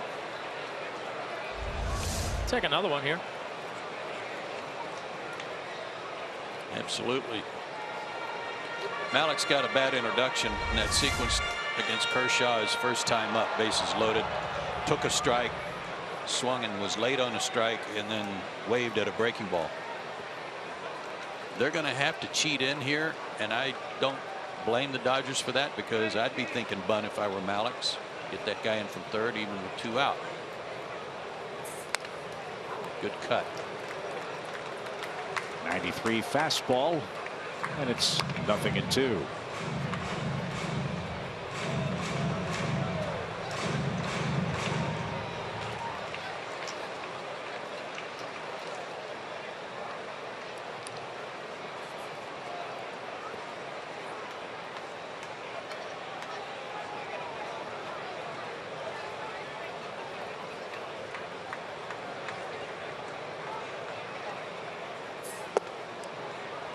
Seems to me when you were pitching, Tom, in these situations, 2 outs, guys say at second and third, you stayed in the stretch. Was that out of just comfort, or just?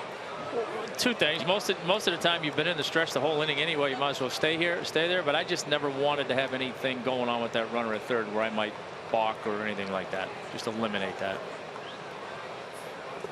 And Mallex Smith to a knee as he swings and misses. And Kershaw pitches out of 2-out trouble in the Atlanta 4th.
Lines get us from city to city. We've got a couple more series to finish up here in Atlanta. The Mets are in town starting tomorrow night.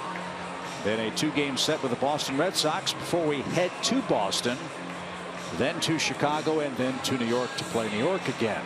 It's our next visit away from Turner Field, and we move to inning number 5. Tommy, Matt got through the 4th inning, couple of hits, but then pitched out of trouble. Yeah, no, he righted the ship. Couple ground ball hits, or a couple of hits, I should say, and then made some key pitches, got some big outs, got through the inning. So let's hope it's smooth sailing from here. Still pretty efficient, 72 pitches through 4 innings. So in a good position to get deep into this game if he can continue to do what he's doing. 8-9-1 on the lineup card for the Dodgers. Charlie Culberson pops one into right center. Look at Malik Smith take over. Jeff Francoeur appreciates that. 1 pitch and 1 out for Clayton Kershaw. 2-man booth now in Atlanta. Our partner Joe Simpson's making his way to the left field corner. The Braves, of course, celebrating their final season here at Turner Field in Atlanta, and Joe has been asked to peel away the number 4 in between innings today. Nice. Joe, many of you know, a former Dodger.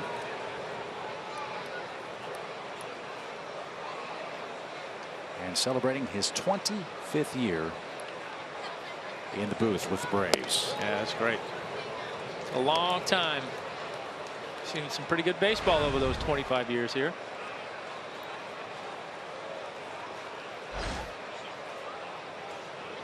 One 1 for Kershaw. And a bouncing ball right side. Castro's got it. And Whistler, so far so good. A quick 2 outs, and that'll bring up Chase Utley, whose number Matt has had today. A couple of strikeouts for the Dodger second baseman. Here's where you want to bear down. 2 outs in the inning. You got a chance to have a real quick inning and really get yourself on the good side of your pitch count through 5 innings. So bear down here, get this out, get your offense back up there. Yeah, but is there a tougher out to try to do that too than Chase Utley? Probably. Well, probably not. But like you said, he's had his number a little bit today. So see if we can continue that.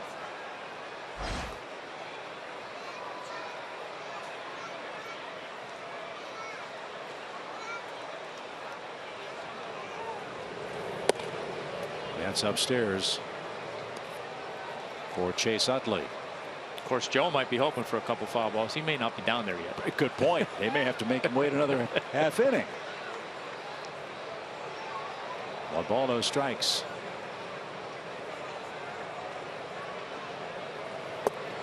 And it's a little low.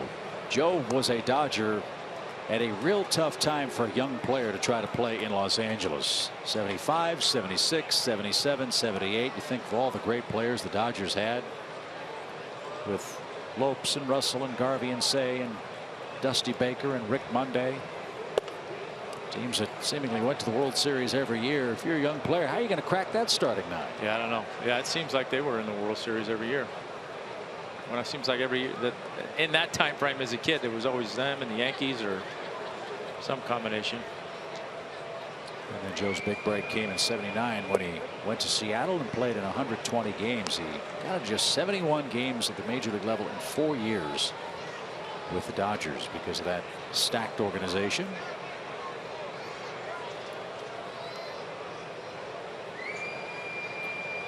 So a nice honor for Oklahoma Joe.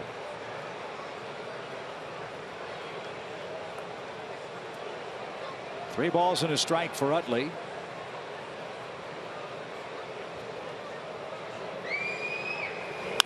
And a hot shot. Oh, what a play. Freddie Freeman from the seat of his pants. He hit Whistler on the run.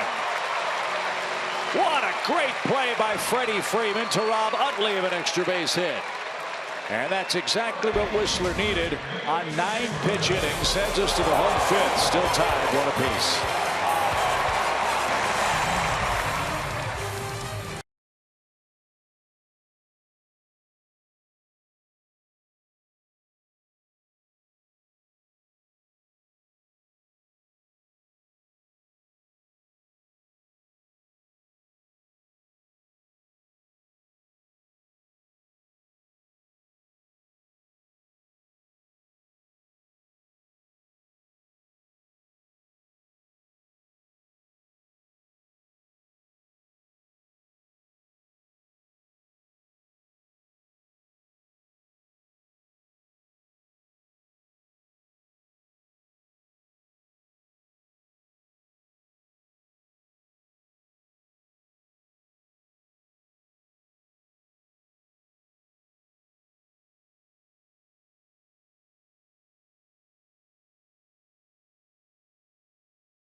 Well, just what we hope to see, an excellent pitching matchup. Clayton Kershaw with all those Cy Youngs and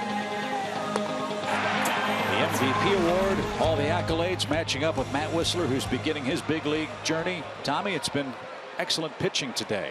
Yeah, real good. I mean, I think what we anticipated coming in, both guys have thrown the ball well and gotten some good plays behind them from their defense. So that's our Toyota key play. Whistler versus Kershaw. Dodgers turned a big double play to keep the game tied at 1. Freddie Freeman just made a diving stop at first to Rob Utley. And Matt Whistler starts things off for the Braves in the 5th. It was the ball off his bat that Utley flagged down to start a 4-6-3 double play to break the Braves' hearts in the 2nd. 1-2.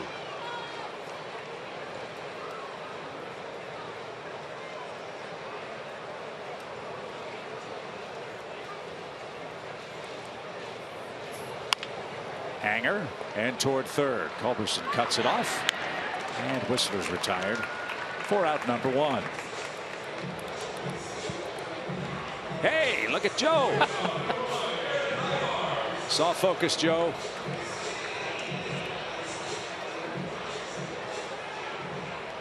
We're up here. There you go.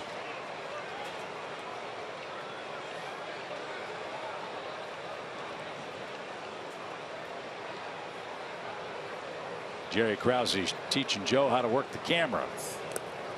Joe's in good hands down there.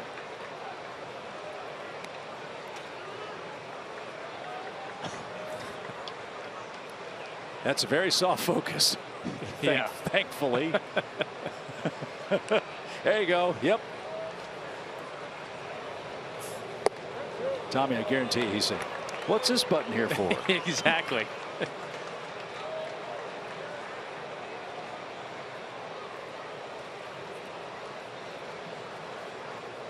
Ibar started the game for the Braves with a double and scored on Castro's 2-base hit.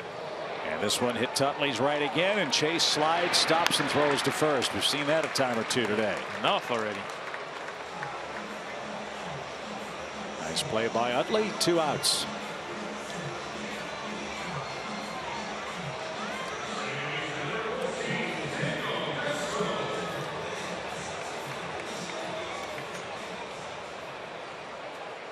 We're going to have to ask Joe about that camera work when it comes back up.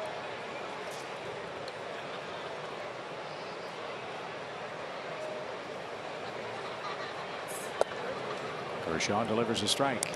Again, he's gone 7+ in each of his 3 starts this year.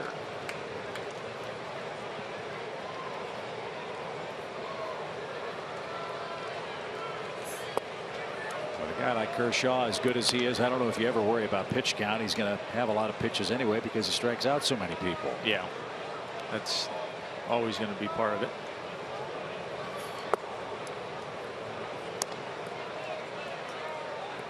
Had you hung him up by the time he came along, or have you ever matched up with Kershaw? Do you remember? When did he come up? 08 was his first year. That was my last year.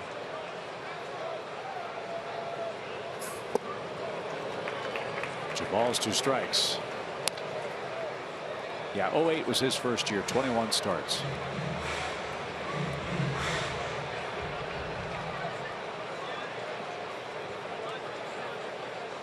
It was 5-5, then 8-8, 13-10, and then 21 wins in 2011, and the rest is history. 6 strikeouts for Kershaw.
Atlanta Braves baseball is sponsored by Georgia Power and Xfinity. X1 from Xfinity will change the way you experience sports.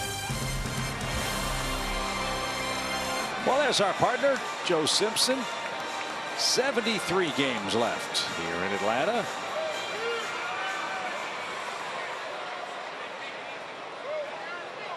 Well done, Joe. It's a nice honor. Now let's get a win for him. I hear you. Let's go. Whistler, too. Whistler's allowed just 3 hits to Los Angeles, and Corey Seager is out on the first pitch. Frankly, ought to have a 1-0 lead. The run that the Braves allowed was an unearned run. A careless throw from Adonis Garcia allowed Seager to reach. He stole second and scored on a Jock Peterson hit. And here's Gonzalez.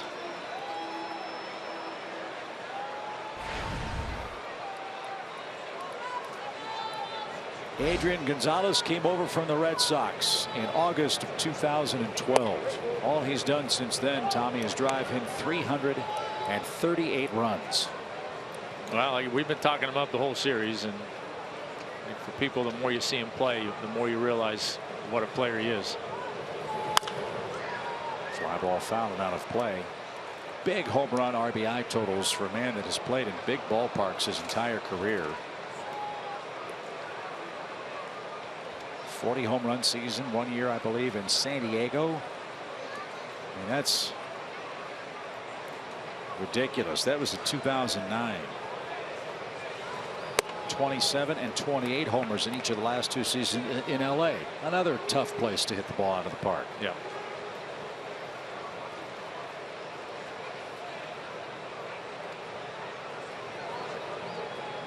And Adrian now with 292 lifetime round trippers. 1-2 pitch. Missed inside, even count. Where's he on the hit total? Let's see. 1792 coming into this year.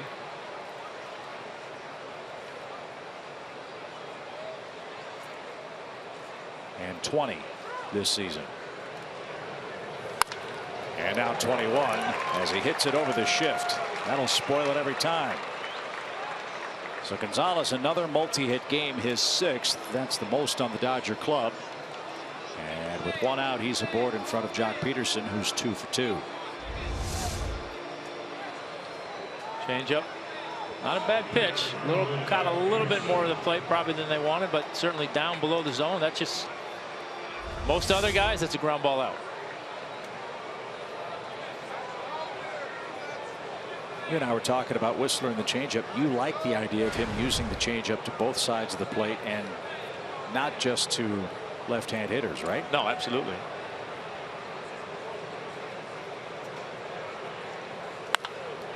Popped up foul. That's over the Braves dugout. No play. Strike 1. You know, the other thing too, and I know it's a comfort thing, but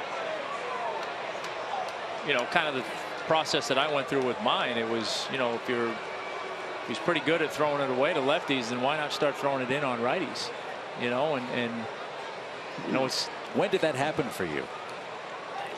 You know, it was middle of my career, and I just remembered having a conversation one year with Fred McGriff about it in spring training, and thinking about it more to left-handed hitters, because that was my strong side, away to a righty. So I figured, well, if I can throw it in there into lefties, I thought, what are you going to do with it? You know, I remember he looked at me and was kind of like, I don't know that you can do that. You're not supposed to. And, you know, I tried it against him in batting practice and spring training, and sure enough, every time he hit it 8 miles foul down the right field line. I thought, well, that's exactly what I would think you would have to do with it. And from there, it just kind of progressed from bullpen sessions to trying it a little bit more. And, you know, then I eventually got confident enough to try it against lefties. And, you know, similar to the Ernie Johnson story you told, I had a similar with Scott Rowland when he was with the Phillies. I remember I broke it out against him, and I remember after the game seeing him in the tunnel, he just looked at me and he said, what was that? And isn't that the greatest thing you could hear? It's like, what are you talking about? Nothing in 2, and just foul at first for Jock Peterson. But I think, you know, that's the thing with, I think in my conversation with him more than anything else, I think it was to to get him to think that way.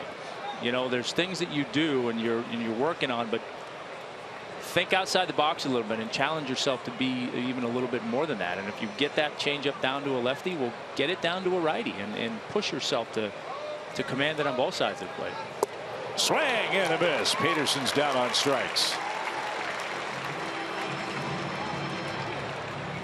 6 strikeouts for Whistler today.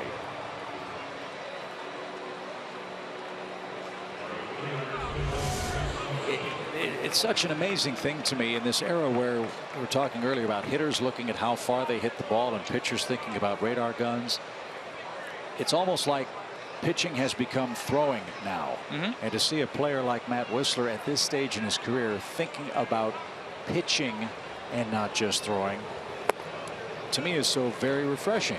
Well, and that's why that's what I love about him. You know, like I said, before I ever went and saw him throw, you know, we sat down and had a cup of coffee and talked baseball, and 2 hours later we're still there. You know, and for a young kid to do that, you know, it's pretty rare, because most young guys get intimidated and they don't want to talk to you, but he's not that way. And I think that's where, like you guys are talking about, that look in his eye, I think he's at that stage now where he really wants to learn and figure things out and get better. And you know, you don't ever know, like we talk about all the time, when that light bulb's going to go off a little bit, but it's gone off for him, and you can see he wants to get better. 2 balls and a strike for Trace Thompson. That went in somebody's booth.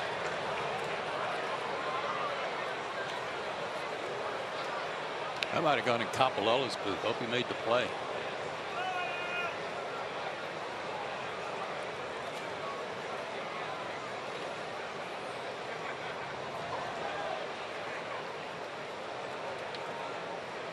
Two balls and a strike.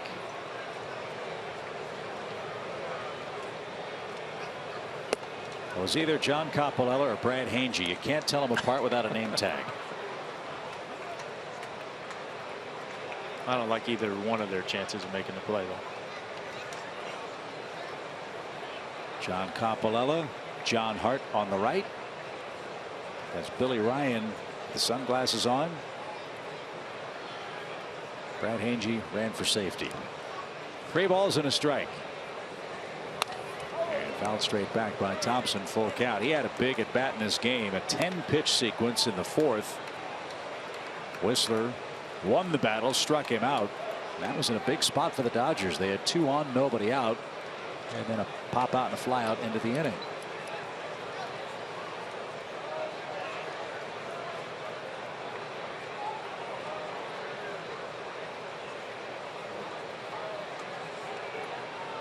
Whistler approaching 100 pitches. Braves bullpen is busy. Full count pitch, runner goes, and out of play again.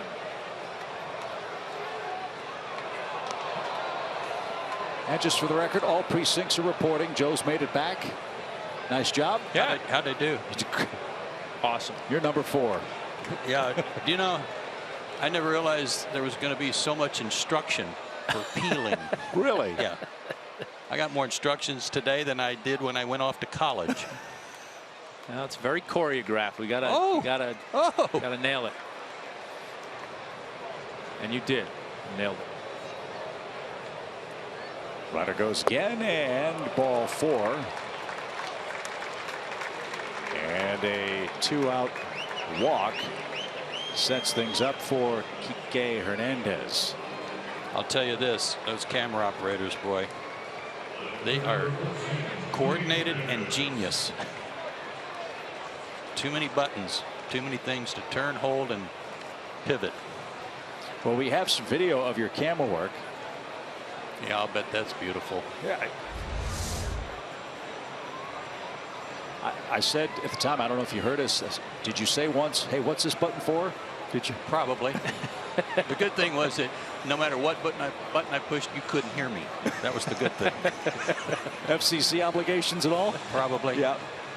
But I did want you to know that when I shot the booth, I could see hot dogs. That's all I could see. Yeah.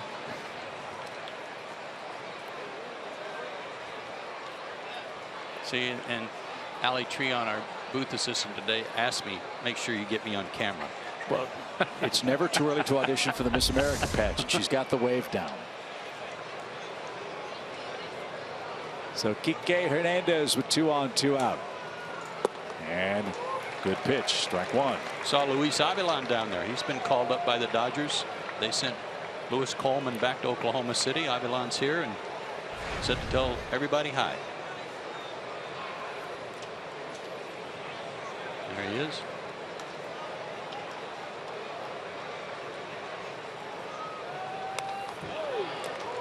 He's going right after this guy who's been very tough in these situations for the Dodgers. But Kike Hernandez down 0-2. He's throwing 2 breaking balls. Got away a little bit of a hanger there. So if he's going to go for the 3rd one, finish it down out of the zone or throw something to get him off it. Beg your pardon. Not sent to Oklahoma City. Coleman was placed on the bereavement list. Oh, really? My apologies. Fly ball headed for the gap. Malik Smith on the run, still chugging. He's going to get there, and that retires the side. It hung up forever. The wind blowing now from left to right certainly helped Malik Smith.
Real big question. Did Tom Glavine break his perfect record and actually pick up a check? Yeah, he picked up the $5 check of the Wow. Hey, man. You're a winner. You should see the moths that fly out of that wallet when we're up in the booth. It's incredible. Oh, it's so true. That is so not right. That is so not right. Weren't even there to defend yourself. I'd buy you guys a hot dog, but Chan eats them all. I can't get any for you. Freddie Freeman leads things off for the Braves in a good ball game. Both runs scored in the first inning today.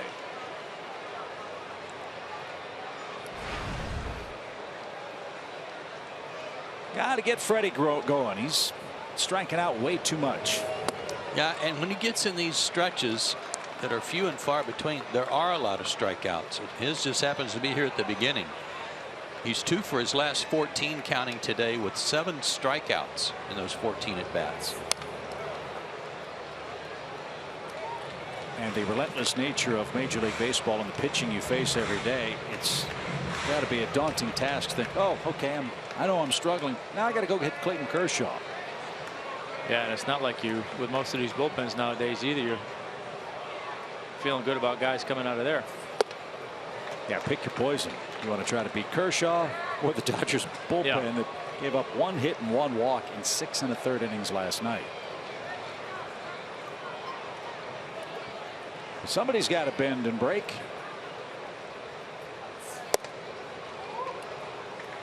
Full count.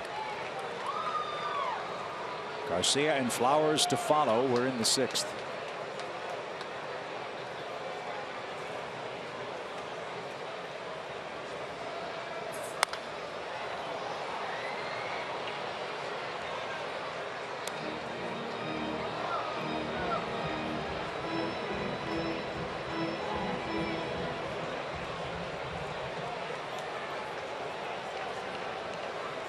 Whistler right at 100 pitches for Atlanta.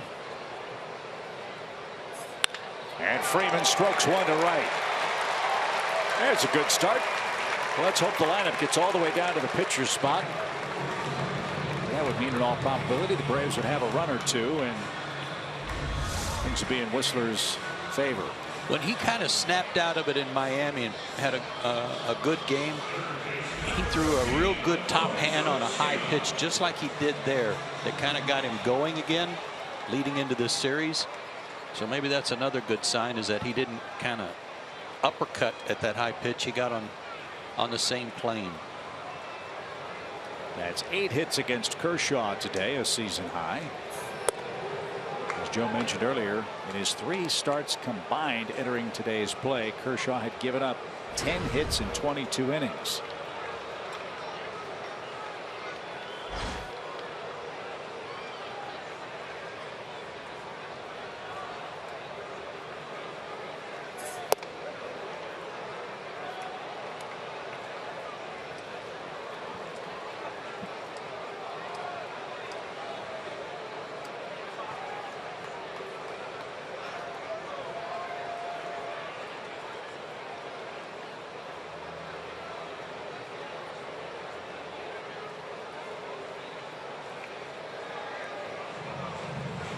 Kershaw hasn't lost on the road since last June 27th.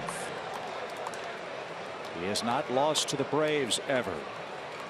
All good things come to an end. Sorry. Yes, and he's never started 3-0 in a season. But the eye-popping number for me with Clayton Kershaw, looking at his career number, he's 60 games over 500. 116 wins, 56 losses.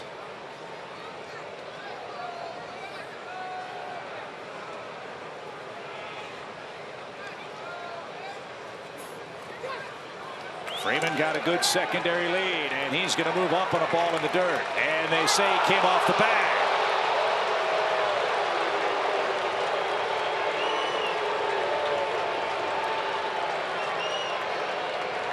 Freddy Gonzalez is going to come out and talk about this one. What a shame, because Freddie's as good as anybody on the ball club at reading a ball in the dirt and going for it when the ball hits in the dirt. He had to have slid off the bag. Doesn't look like it. His back foot is braced against it.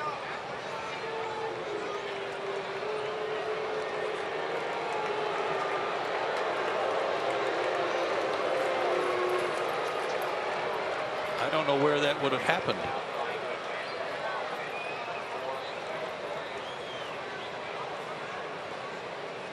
It's off the bag there, but no tag, and then by the time the tag's applied, the back foot's there. Yep. A little looper. Utley turns, and that's going to drop in front, and it's going to get behind Thompson. Throw to second, and safe. Garcia hustling out of the box. And for those of you wondering why the Braves didn't challenge that call, remember they used a challenge in the first inning on the Garcia play at third base. Excuse me, on the Castro play at third base. He was called out. The Braves lost the challenge, so didn't have the ability to question that call on Freddie Freeman. Garcia's will go as a hit and an error. Good hustle by Adonis. Now Kershaw enters the part of the Braves lineup that's done a lot of damage. Flowers, Francoeur, and Stubbs are 5 for 6 against him today. Looks like they're going to make an appeal that Adonis missed first base.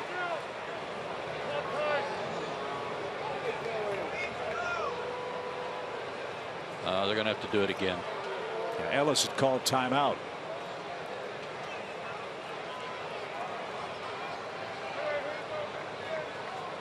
Well, they called him safe anyway. I wonder if they'll do it again. Kershaw says don't even bother. Yeah, don't blow it off. Flowers has been able to hit the ball to the right side of the diamond this entire series. He's got a big hole to play with now, as Kershaw shaves off the inside corner. See, that ball's on him. That is on Tyler. He couldn't even get his hands released. Yeah, that was okay. You want to try and go to the right side? Here you go. And it wasn't 98. It was 92 for what that's worth. I mean, that's pitching, you know. I mean, pitching is making 90, 91, 92 look like 98. And when you can hit with that slow curveball and your slider and all those other things hitters got to worry about, you know, you think for a second you're looking off speed and here comes 92, you got no shot. No shot.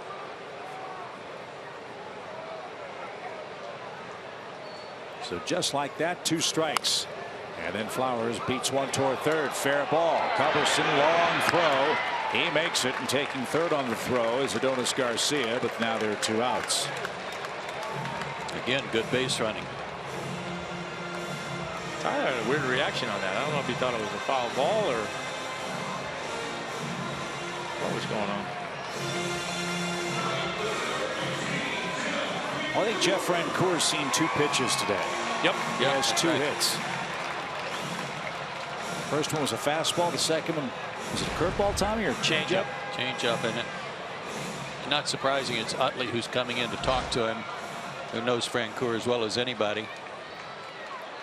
Well, I'm thinking he's either seeing a slow curveball or he's going to see a hard fastball in off the plate to get him off of however they want to get him out.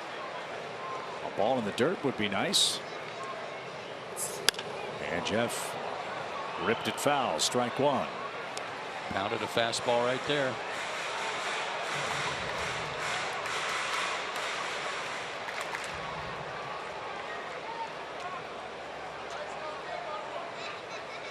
I think he's still got to look something, probably fastball, but something away.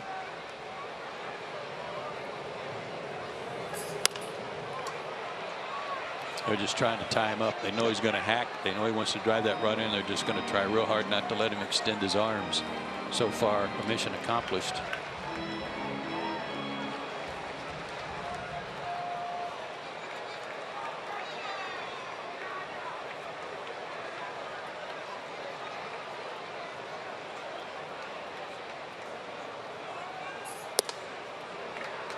Good take right there.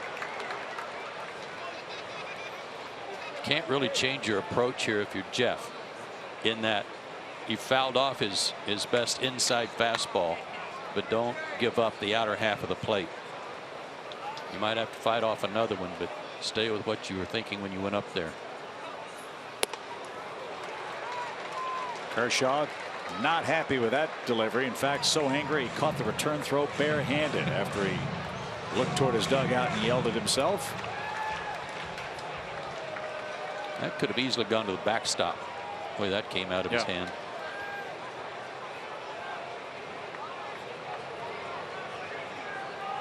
Jock Peterson moves over toward right field with a 2-2 pitch. And strike 3 outside corner.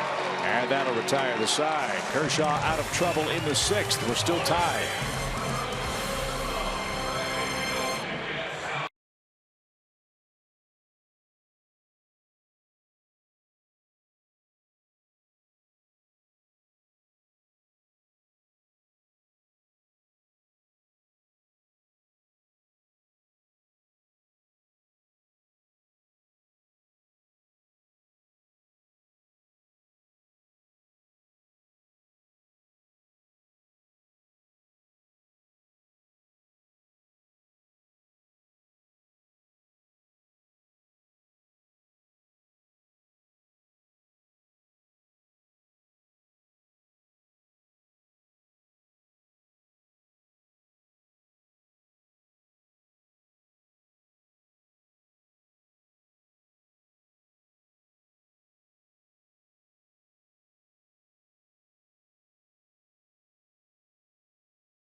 tied ball game here going into the 7th. Now, if you've been watching recently, you just saw Freddie Freeman get called out at second. Kind of a questionable call there, but Freddie Gonzalez did go talk to the ump. He came back into the dugout and said that the ump told him Freddie Freeman did not stay on top of the bag the entire play, which is why he was called out.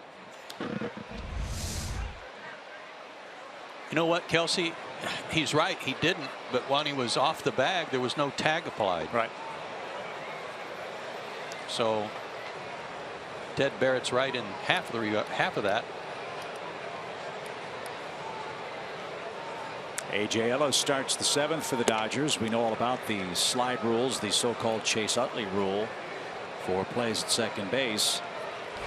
How difficult, Joe, is this new rule for players to really change a lifetime of habits in, I guess, 2 months of a professional career? It's no different than what the catchers have had to do for the last 2 years with blocking the plate or not blocking the plate. When can I put my foot in front of the base? That sort of thing. Same thing applies now to guys going into the bag.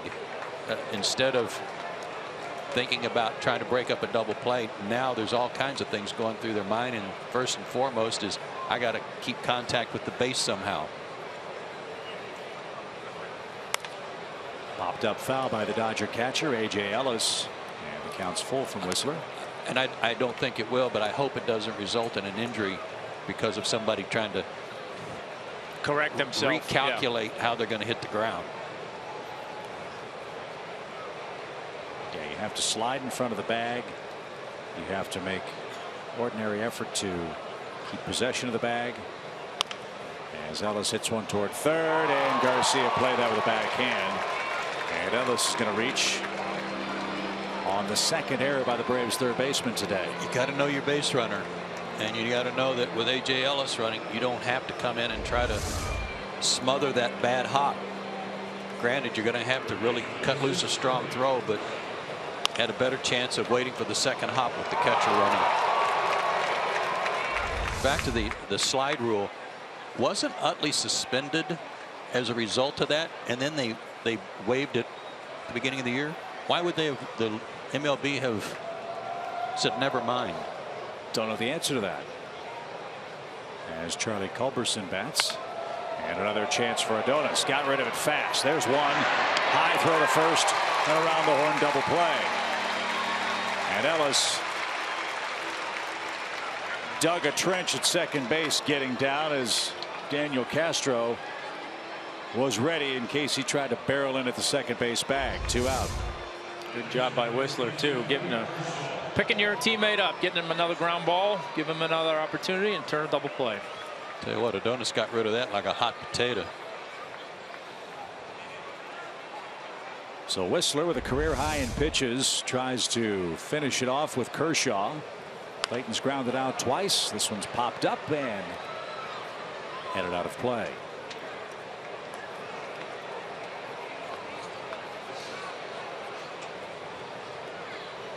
Braves will have the lower third in their half of the 7th inning. Stubbs, Alex Smith, and then the pitcher spot.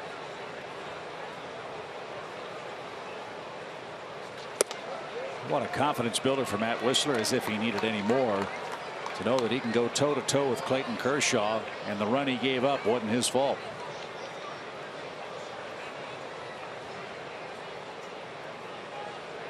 Nothing in 2. Little pop, shallow right. Francoeur on the run. Malik Smith is there. They collide, and the ball drops. And Kershaw's in at second base. Malik Smith ran into Jeff Francoeur in right center field. Let's hope everybody's all right. And the inning stays alive for the Dodgers.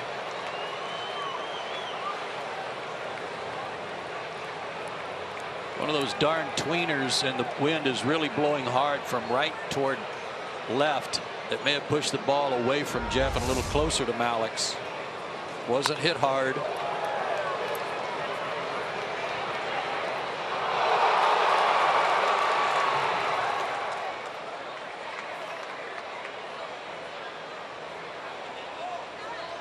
It was in Malik's glove and popped out.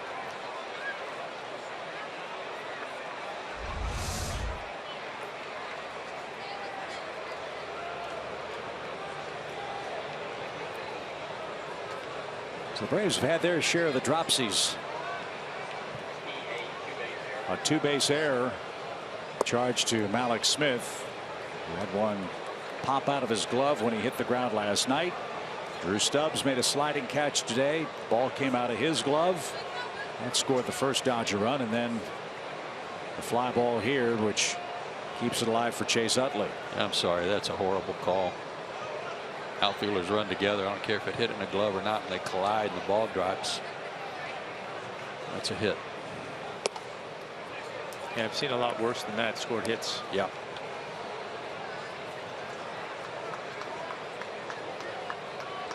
So for the moment, that's the third Atlanta error on the day.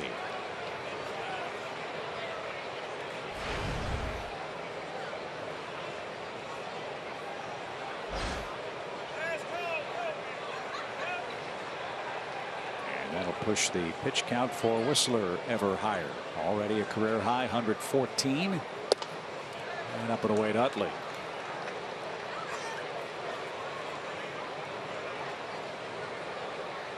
Four straight left-hand hitters at the top of the Dodger lineup card today. Those four have 4 LA singles.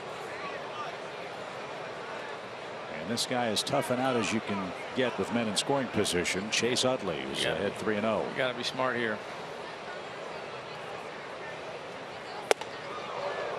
And he takes a walk.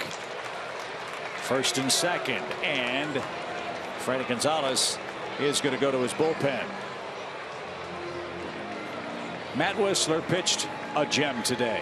115 pitches for the young Braves right-hander, and he'll leave with 2 men on and 2 men out. But a couple of errors in this inning, one of them a questionable one, keeps it alive for the Dodgers. Nice hand for Matt Whistler here at home. We're still tied.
Series sponsorship is presented by Echo Outdoor Power Equipment.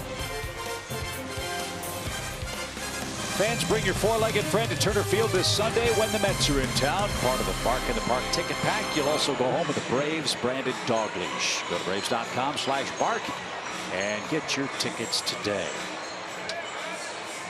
Well, was Matt Whistler good? 4 hits over 6 2/3 innings today. And with a couple of walks, struck out 6. 3 Atlanta errors prolonged his work. And now it turns to Eric O'Flaherty.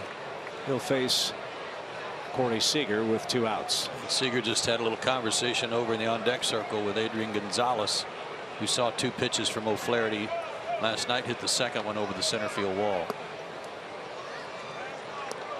Yeah, with any luck at all, Whistler is leaving the game with a 1-0 lead. Yeah.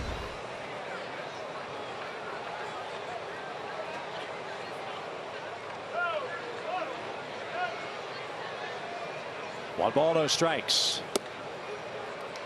And that missed inside. We've talked about it a lot. One of the biggest issues for the Braves coming out of spring training was their left-handed relief corps. They made a deal with the Pirates, acquired Eric O'Flaherty in a cash transaction after trying out everybody outside of Tom Glavine in the spring. A base hit on a 2-0 count. Here comes Kershaw around. Frank Core's throw is on line. It is close, and it is going to be in time. They got it.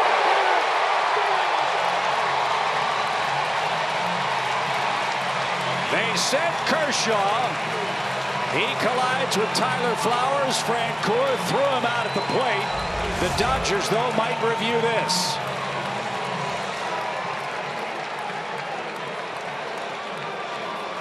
I don't know if he didn't. If he got his front foot, I think he's out. I don't know if he got his front foot. Did his front foot come up off the plate right there? Great effort by Flowers to lunge back over there and try to get the glove in front of the plate. Well, maybe there's not enough there to change it. Boy, did Frank Core come up with that and get rid of it quickly.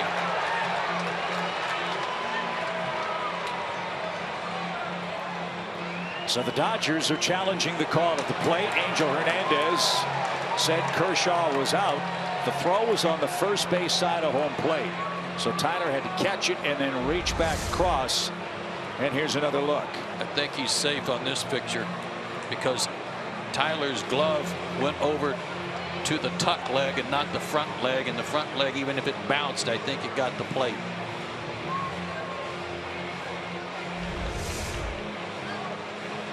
Well, I think we're 0 for 2 in what we think with the review. So yeah, I hope I'm wrong in on this one. And just in case, Eric O'Flaherty continues to take a few warm-up tosses. But to finish the point, the Braves have to be concerned about Eric. I mean, he's been hit awfully hard. The Gonzalez homer last night fell behind here to Seager on a 2-0 pitch, and he ripped a single. O'Flaherty in his 9th game has given up 3 runs, 5 hits in 2 innings. Watch the glove go over to the other leg. I don't know if it brushed over the top of that front foot, the left foot, or not. If it did, he's out. But Tyler's just got to throw his glove over there and hope he tags something. And I don't think he got the left foot. What we have to hope for is that there's not enough evidence to change the call, which was a favorable one. Good point. Certainly wasn't enough on the play at third, was it? No. And he was called out by Angel Hernandez. But he talked about how tough Clayton Kershaw is. He was smelling a lead, and he wasn't afraid to come home knowing Frank Core's arm and right and big Tyler Flowers guarding the plate. And neither was Chris Woodward at sending him either, knowing the kind of athlete he is.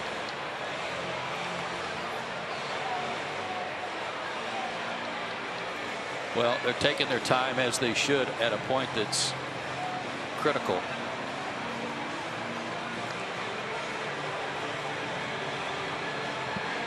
All the Braves are off the field except for O'Flaherty and Flowers.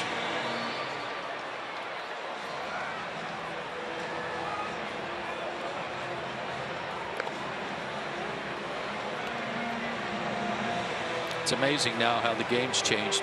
If there's a close play that the players don't agree with, nobody jumps up and yells at the umpire. They just start pointing to the dugout. yeah. I hate it. Review. I hate it. I gotta admit, I hope and pray that a World Series wouldn't end with a play like this. Safer out at the plate, and then It's going to happen sooner or later. everybody's sitting waiting, and then they go to the review and say, okay, Atlanta, Yeah.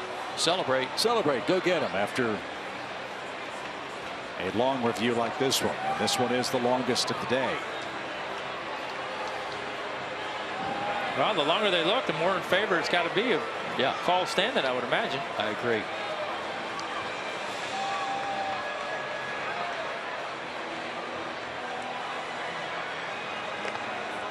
And from Angel Hernandez's angle on the first base side of the plate and blocked a little bit by Flowers, it's easy to understand how he thought he was out. Yeah, and he almost, and maybe he did. I think he may have stumbled over Tyler's legs trying to get into better position to see that play on the third base line. And he wanted to make sure Tyler still had the ball in his glove. Well, if they do keep this, if the call does stand, Kershaw is going to get a break because he gets to sit there and rest. Yeah. Rather than having to go from trying to score from second to go back out there and try and pitch. And this is the hard part of replay. This one's taking a very long time, and we're about to have the verdict. Andrew Hernandez and Ted Barrett about to pull the headsets off. And the answer is he's out. The Dodgers can't believe it. Jeff Francoeur throws out Kershaw at the plate and preserves a tie. Wow, the call stands, and we're tied at the stretch.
Braves baseball is presented by Academy Sports and Outdoors. Right stuff, low price, every day.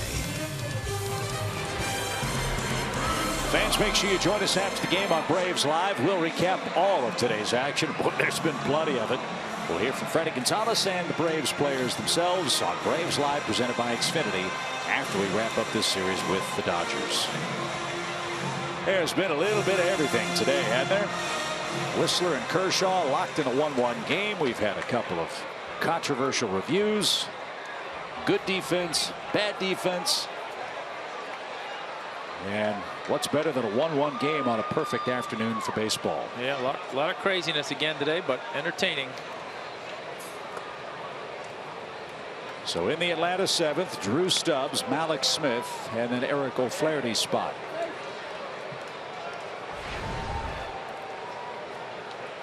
Whistler will finish his day allowing one unearned run in his 6 2/3 innings. Jumping on this fastball. Tried to.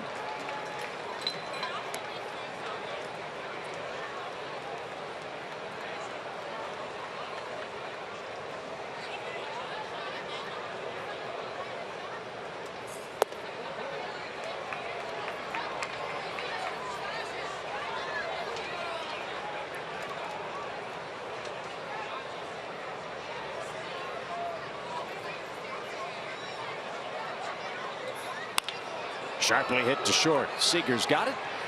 And there's out number 1.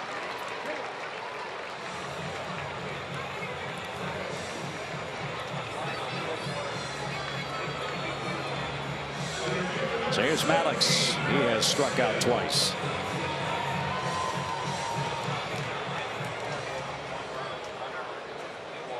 This will be a good time for a bunt hit.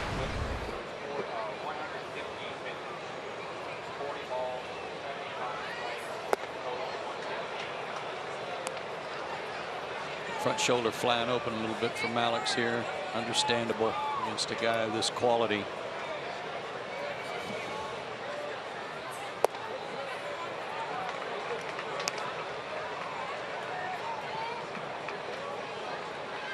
Sometimes if you feel like you're late on the fastball, other things start creeping into your swing to try to help you.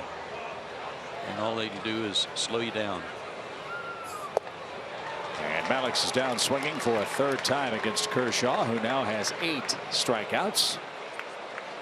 Base is empty. Jace Peterson grabs a bat. He'll hit for Eric O'Flaherty.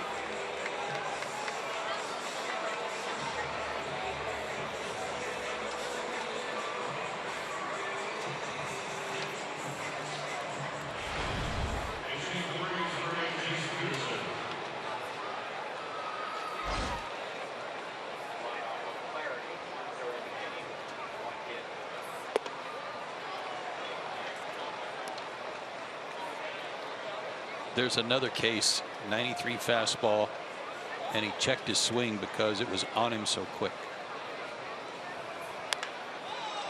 To center and playable for Jock Peterson, and he's got it. And Kershaw is through 7 innings. Braves go deeper into the bullpen. Looks like Jim Johnson's going to come on to pitch.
We have a great ball game here, still tied 1-1 going into the 8th, and the Dodgers are actually sporting some new helmets with 2 new changes. One of the changes, actually the first in the MLB, you see the matte finish. Now several teams have switched over to that, but the Dodgers are the first to have that raised 3-dimensional logo. Now of the 29 other MLB teams, 28 use flat decals for helmet logos. The Cubs actually use an embroidered cloth patch, but it doesn't create that same effect as Los Angeles does, and it was actually a surprise for the fans and teams on opening day. Well, you know, Kelsey, if you're going to be in Los Angeles, you have to be fashion forward. That's very true. And the Dodgers certainly are. Very LA. As they go to work here in the 8th inning. I'm sure they paid a lot of money to have a movie studio. Some consultant? Yes. Diagram that for him. Maybe it's one of their 19 special assistants to the general manager that came up with this matte and 3D color scheme. Probably Maddox's idea. Oh, that's right. Adrian Gonzalez hooks one over second, and he's up to his old tricks again. A 3-hit day for the Dodger first baseman. He's had a pretty good series, hasn't he? Yeah. Yeah, he didn't want to waste too much time today against Jim Johnson, who blew him away last night. Jim had a 1-2-3 inning, struck out Turner. Gonzalez got Puig to ground out, had an excellent inning. Well, you make a good point by mentioning the name Puig. Now it's a matchup of matchups. Dodgers have guys like Puig available on the bench that they can use in the late innings of this tie game if needed. Braves have Kelly Johnson, for example. Markakis. So just because they don't start doesn't mean you can't use them when you want to. That's the challenge for Freddie Gonzalez and Dave Roberts of the Dodgers. Jock Peterson 2 for 3 on his birthday, drove home the lone Dodger run in the first.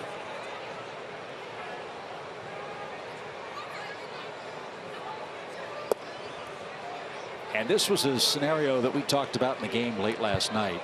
Joe and I were talking in the parking lot. A Dodger team in the late innings of a tie game not bunting with the leadoff man on. Almost unheard of. It was in the 8th and the 9th, and then they tried to bunt in the 10th after they already had a 2-run lead. Yeah. A little bit of head scratcher, but worked out.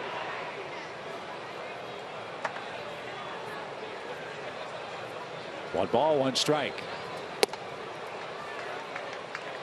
And now 2-1.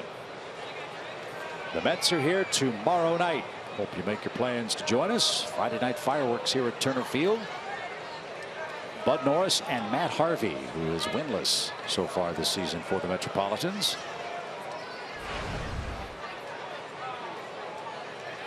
Collins might be back from his golf day or back from the spa. He might have taken a spa day. Manny Petty. Oh yeah. Massage, steam, facial.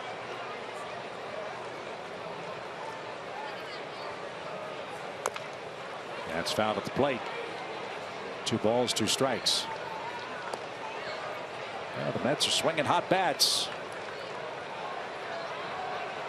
They got back to 500 with a good series against the Phillies. They're 4 games behind the streaking Nationals, who are losing today early in Miami.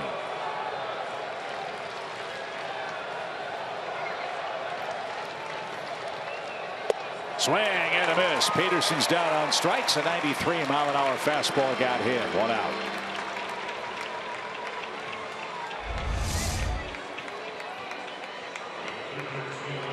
Big long swing and late. 9 strikeouts for Johnson now in 8 innings pitched. Remember, he's coming back from double hernia surgery this offseason. Another veteran reliever that the Braves eased along during spring training.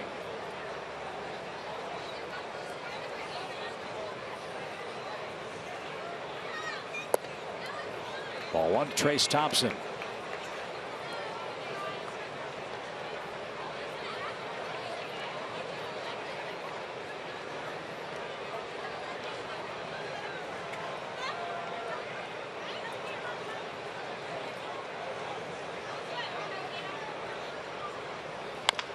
High hopper. Adonis has it. Shovels to second. Quick flip. But too late to complete the double play. Gonzalez forced 2 outs.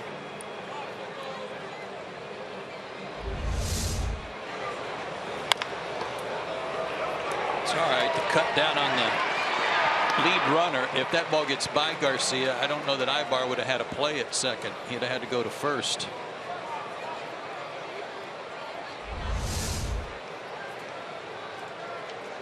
Kike Hernandez is 0 for 3.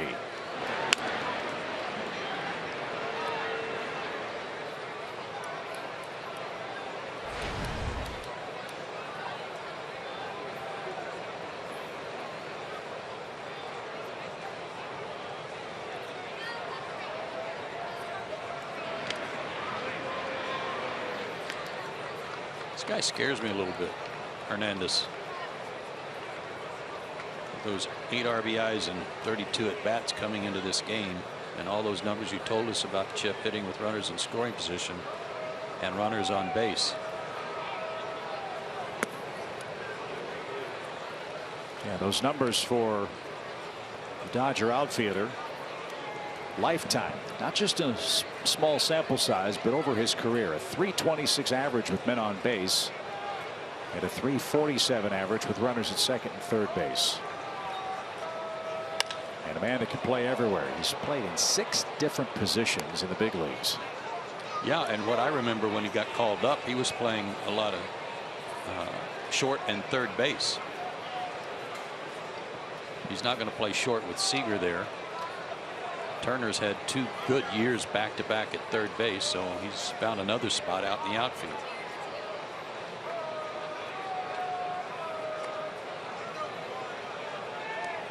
Apparently Carl Crawford was a little late getting to Oklahoma City to start his rehab yesterday, so he didn't play. Dodgers said that may delay his return to the big leagues. 1 ball, 1 strike. That's the other thing about the Dodger club. They are racked by injury. They started the year with 10 players on the disabled list, and many of them on what was to be a vaunted pitching staff. Yet that hasn't stopped Rick Honeycutt's pitchers from a 6-3 start with a runner going at first, and that's fouled away. It's 2-2. Does Rick still have his place in Ringgold? Yes, still lives up there. Good. Originally from Fort Oglethorpe.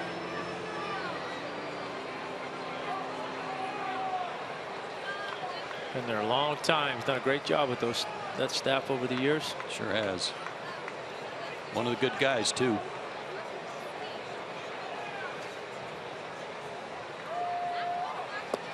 Former Mariner teammate. Yeah. Although back in those days we pretty much referred to ourselves as the Moroners. Seattle 77 through 80.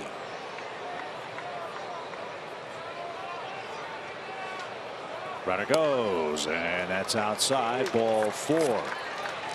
So 2 are on, 2 are out. A.J. Ellis will be taken down. It looks like Yasmani Grandal grabs a bat.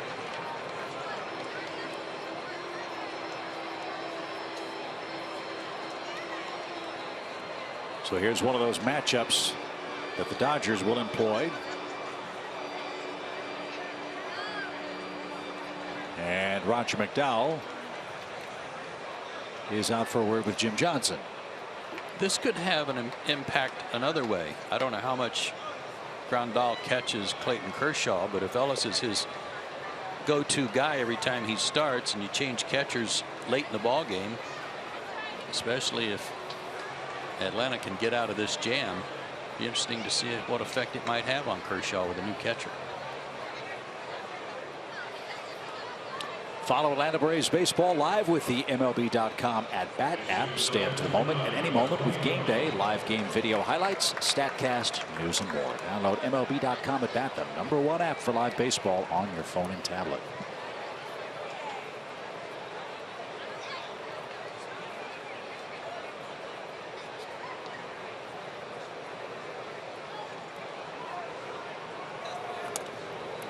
Flowers knocked it down, but taking third on a ball in the dirt is Thompson.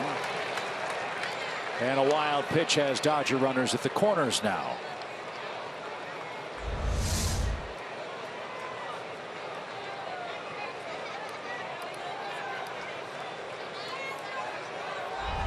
Breaking ball.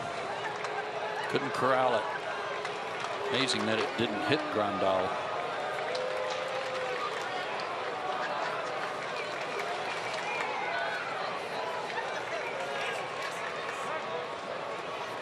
If there's a break in that, it's that Hernandez didn't run, and anything hitting the hole or a tough play for the guys on the left side of the diamond, they can still get a force at second.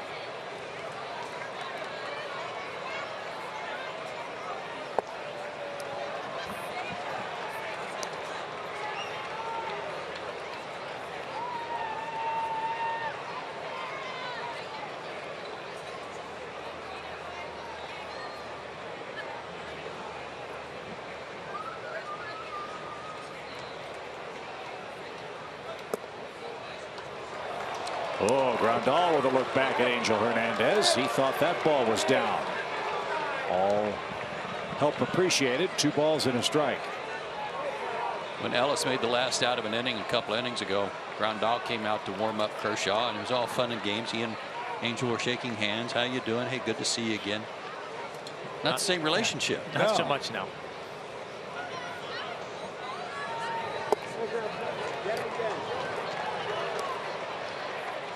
Charlie Culberson's the man on deck for the Dodgers.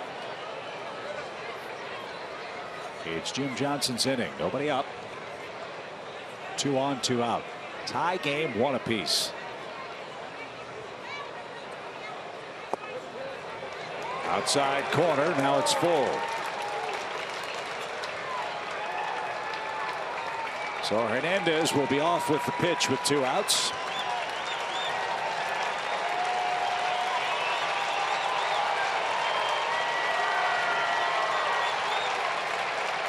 And here it comes. Breaking ball taken low, and they're loaded.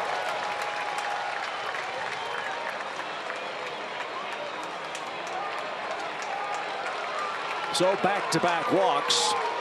Culberson will be taken down, and Justin Turner grabs a bat.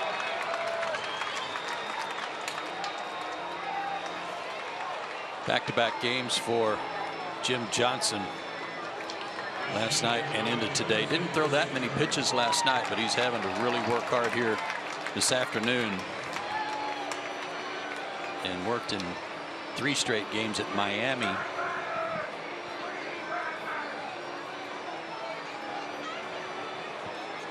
Justin Turner had a couple of hits and an RBI last night.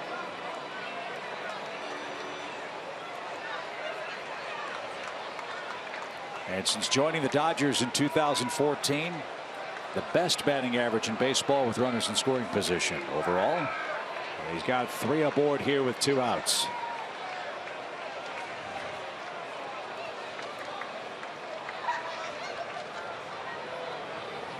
And he lashes one, drives it toward right, but Francoeur's going to get there. Jim Johnson walks a pair with 2 outs in the 8th, but lives to tell the tale.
Christian hip-hop recording artist Toby Mac performs after the game this Sunday, April 24th. A free concert for all who attend. Limited VIP field passes are available for the show. They're just $10 a piece. Act fast by visiting Braves.com/faithday today.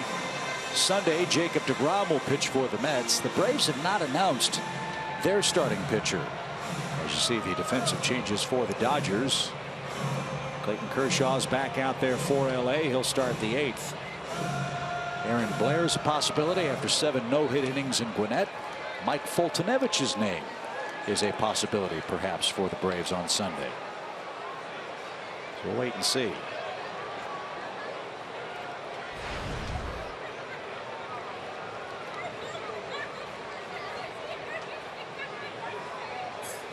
And a swing and a miss for Ibar.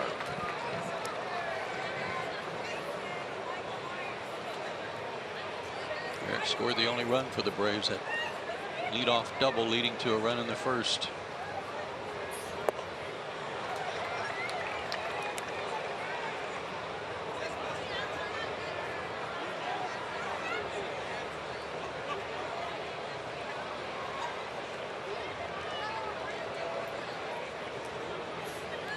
Wow. Lollipop breaking ball, and Ibar couldn't stop his swing and has struck out for the 2nd time today. And that gives Kershaw 9 punch outs so far. That's what makes 91 look like 95, 96. And you can do that. Well, you figure this will be his last inning. He's supposed to lead off the 9th for Los Angeles, and he has been brilliant. 9 strikeouts, 102 pitches. And that's hit a long way foul by Daniel Castro, who tied the game for the Braves in the first inning. After Ibar doubled down the left field line, Castro hit a gapper in left center, and he tried to stretch that to a triple and was thrown out on a bang play at third.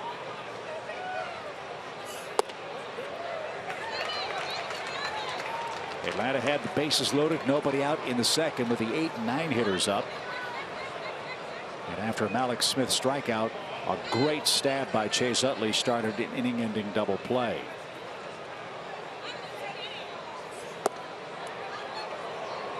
Atlanta had 2 on 2 out in the 4th inning, couldn't break through. They got Garcia to third base in the 6th inning, but Jeff Francoeur struck out. And another strikeout that gives Kershaw 10. Tell you what, he is on fire out there right now. He can't wait to get the ball back. He's throwing as free and easy, probably better than he did at the beginning of the game when the Braves were putting some men on base. These are the best curveballs he's thrown all day, and even counting warm-ups. Well, that's something he wanted to work on. He said in the papers, need to get my breaking stuff more consistent. When he's needed to make big pitches, he certainly has done that.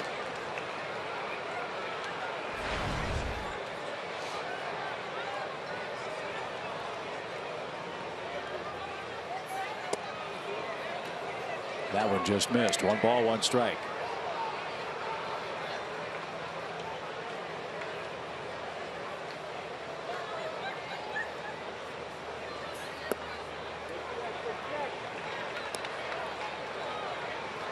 Freddie Freeman 1 for 3 today.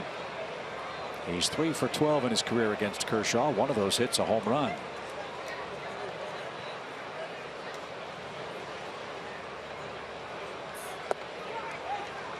Kershaw today with his 43rd double-digit strikeout performance in the major leagues. Changing catcher hasn't affected his pace. He's working almost at warp speed and getting the sign he wants from Grandal. And that just missed outside, a 2-out walk. Well, we've seen this with the Dodgers before, and Clayton Kershaw, Joe, they've tried to squeeze an extra inning out of him a time or two against the Braves. Very memorable game a couple of years ago where I don't know if he lost the game, but he lost a chance to win the game when Atlanta scored a late run. Yeah, he didn't lose because he's never lost to the Braves, but he was way up in the hundreds in terms of pitches and tried to get a complete game, and it cost him the win. So his first walk of the day is to Freddie Freeman. Here's Garcia, and he hits one the other way, a base hit. Freddie's going to stop at second. The Braves have a 2-out rally working.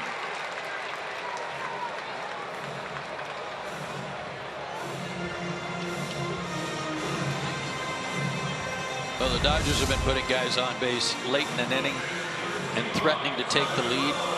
It's time to shift that pressure over to them, see if they can make a play.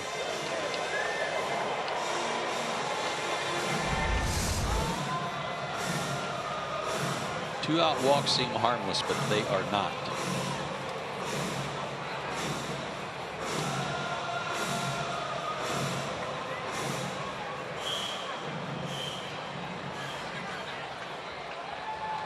Thompson, Peterson, and Kike Hernandez from right to left in the Dodger outfield. If Tyler Flowers records a hit, he's 1 for 3 today and has 5 hits in the series.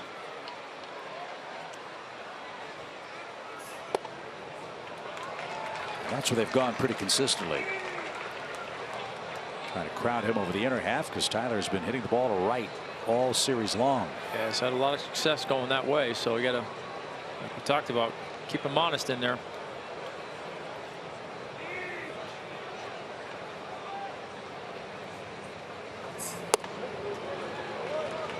Even count.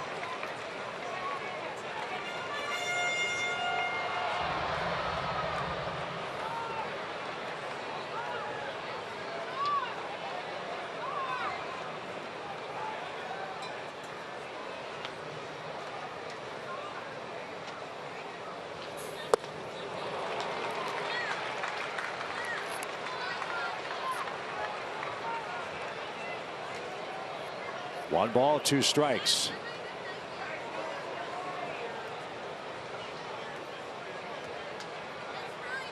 Tyler Flowers is choked up with 2 strikes.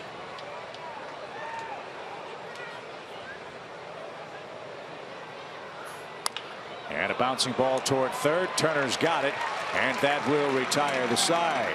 Clayton Kershaw's through 8 innings. He struck out 10.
Braves Live will recap all of today's action. We'll be joined by manager Freddie Gonzalez on Braves Live after our game, presented by Xfinity. So to the 9th we go, and Arodys Vizcaino is on to pitch. And again in a tie game in the 9th inning. Okay to use your closer because there's not going to be a save situation come along. Vizcaino worked an inning last night, walked a batter, and then struck out the side after the walk. That was in the 9th.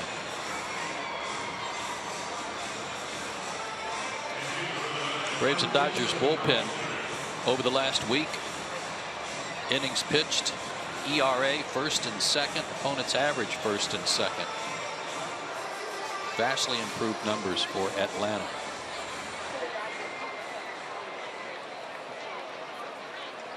So the good news is Kershaw's out of the game after striking out 10 over 8 innings. And Howie Kendrick grabs the bat. He'll lead off the LA 9th. They may have had to put restraints on him in the dugout to keep him from coming up there and hitting. Kendrick, Utley, and Seager for Los Angeles.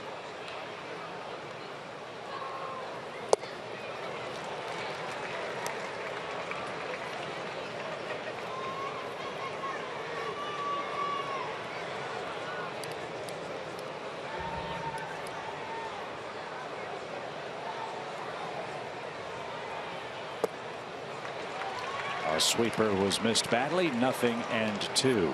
For all the injuries, the trades, all the moving parts in and out of that bullpen, this is the guy that I think benefited the most from the opportunity he got last year. He's really turned himself into something pretty good. Popped up. Long run Frenchie near the line. He's got a beat on it and makes the play. 1 out.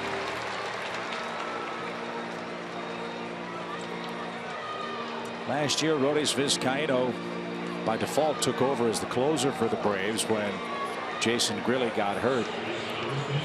And while only 9 saves in 36 games doesn't sound like much, you have to remember the Braves didn't have many save opportunities in the second half of the year. Right. But he went 3-1 with a 160 earned run average with 37 strikeouts in 33 2/3 innings.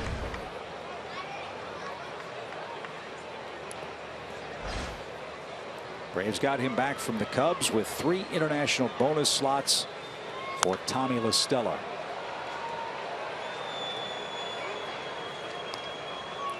Vizcaíno came to the Braves with Melky Cabrera and Mike Dunn for Javier Vasquez after the 2009 season. He had Tommy John surgery in 2012. Was sent to the Cubs for Paul Maholm and Reed Johnson.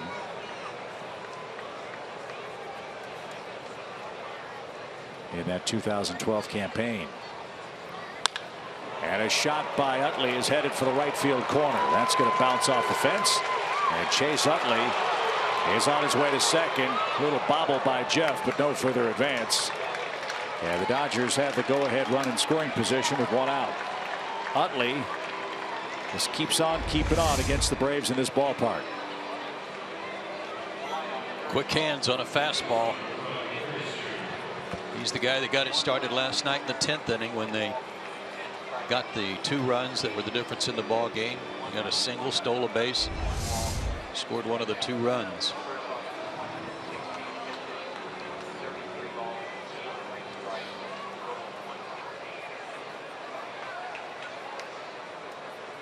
So Utley's hit streak reaches 4 games. That brings up Corey Seager. He had a base hit against Eric O'Flaherty last time up. A hit that the Dodgers tried to score Clayton Kershaw on. Jeff Francoeur came up throwing, threw a laser to the plate. It was on the first base side of the plate. Tyler Flowers caught it, reached across the plate. Angel Hernandez called Kershaw out. And after a very long review, the call stood. And that's why we're still tied 1 apiece.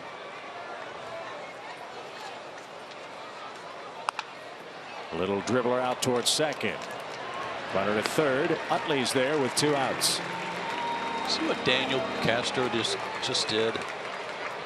You know, it's pretty subtle, but it's little league fielding play. Yeah, go down to 1 knee with the potential go-ahead run at second base. If it gets through and they take the lead, he goes down to 1 knee to make sure that he stayed down and kept the ball in front of him. Good move here. I'm not pitching to him. No, and neither are the Braves.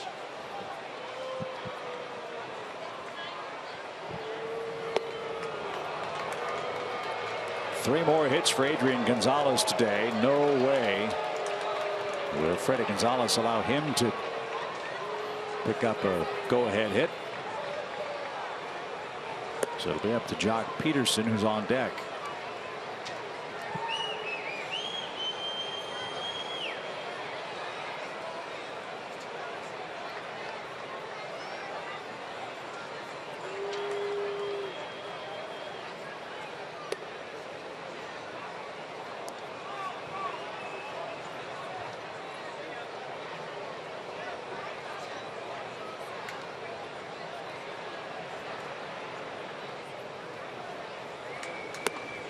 First and third, 2 outs.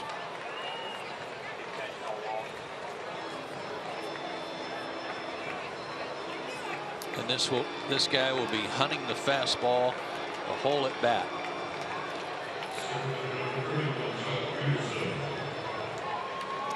Yeah, we'll see how much you trust your catcher. You're going to throw that slider. You want it down. Can't be afraid to bounce it.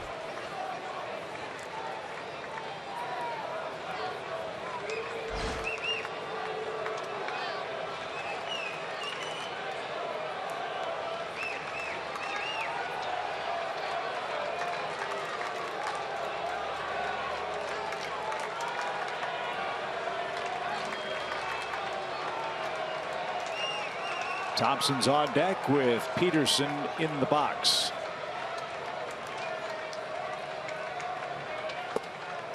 You've said this a million times. If you fall behind, you do have a base open. Yep. Especially with a righty on deck.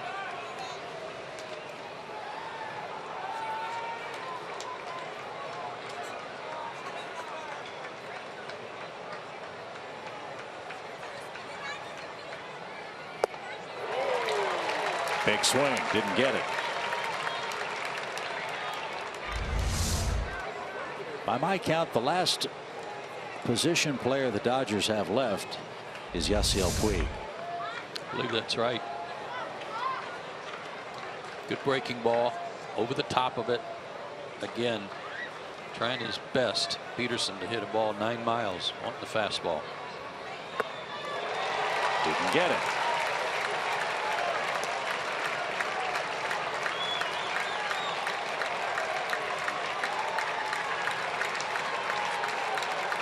So 2 straight strikes from Vizcaino. Chance to finish off the inning.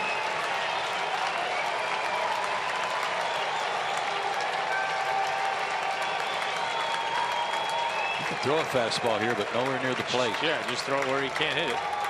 Make sure it's off the plate, out.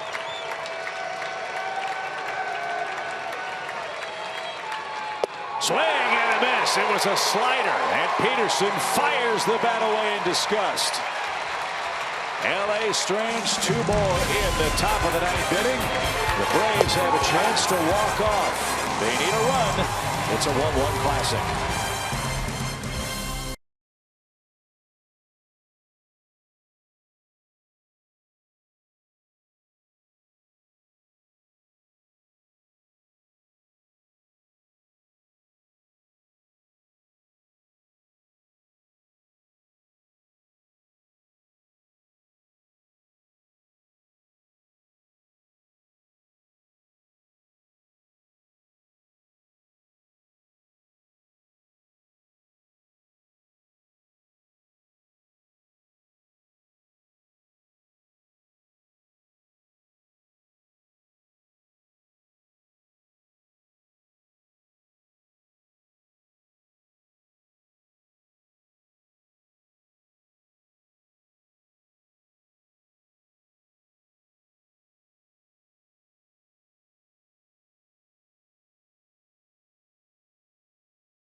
Tomorrow, Braves baseball continues as your team hosts the Dark Knight. Matt Harvey and the New York Mets. It's Braves-Mets tomorrow with coverage starting at 7 Eastern on Fox Sports South and streaming live on Fox Sports Go. It's April in the ATL presented by Cook's Pest Control. That's who the Mets will be throwing against the Braves, and good to see Jacob deGrom back for New York after the lat problem and, more importantly, a medical issue with his newborn son. Apparently everybody's doing as well as can be expected. So deGrom's supposed to throw a side session in Port St. Lucie on Friday, and if all goes well, he'll get the ball on Sunday. Well, hopefully all will go well. Have you seen Matt's pitch, Tommy? I did a little bit, yeah, last year in postseason and whatnot. I like him. You bet. Chris Hatcher's the new Dodger pitcher. Jeff Francoeur leads off the Atlanta ninth. Jeff has 2 hits. He also cut down Clayton Kershaw at the plate to keep the game tied. A walk-off piece right here. The Dodger bullpen was absolutely brilliant last night. Popped up. Adrian Gonzalez over near the tarp. Might have room. He's leaning and can't make the play. Swing on the house for Francoeur. Strike 1. Yeah, that collision that inning out in right center field between Jeff and Malik Smith. They've changed that error and charged it to Jeff instead of Smith. But they've still charged an error, which is still ludicrous. How do you charge an error to a guy that never even fielded the ball? I don't know. It's just beyond me.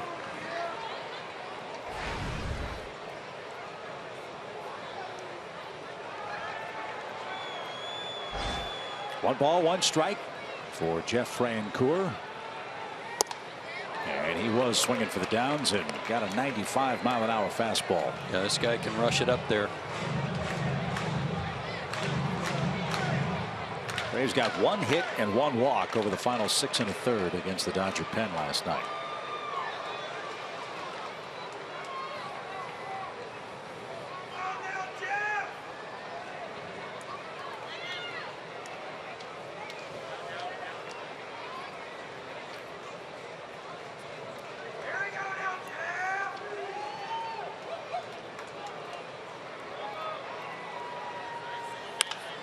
Popped up.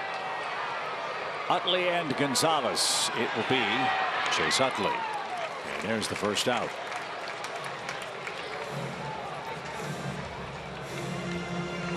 Kelly Johnson grabs the bat. He'll hit for Stubbs.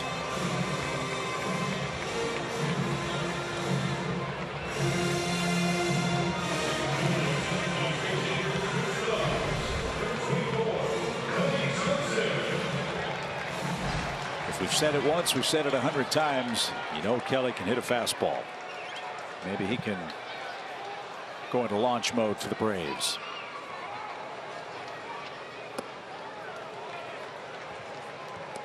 Kelly looking for his first pinch hit of the year. Atlanta's pinch hitters are 2 for 21. Had a rough night last night. An offer with a couple of strikeouts.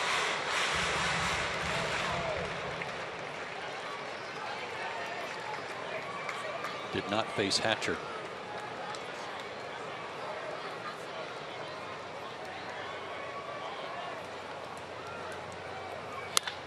Pulled toward first. Adrian Gonzalez hugging the line will win the race to the bag. That's why you guard the line, folks. If he's not guarding the line, that's an extra base hit.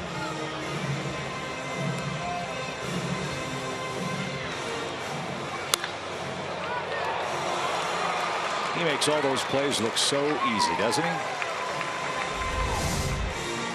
Good player. Yeah, as many as he drives in, he saves you a bunch over there too. Well, the happiest man in the ballpark to see Clayton Kershaw in the visitors clubhouse is Mallex Smith. Kershaw struck him out. And Mallex might have seen 9 pitches. Yeah, there was a bit of schooling going on today there.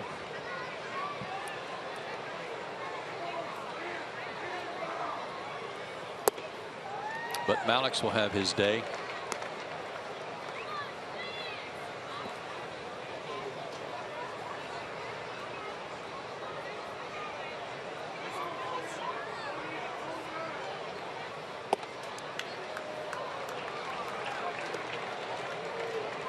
If he can reach, Nick Markakis would bat for the pitcher.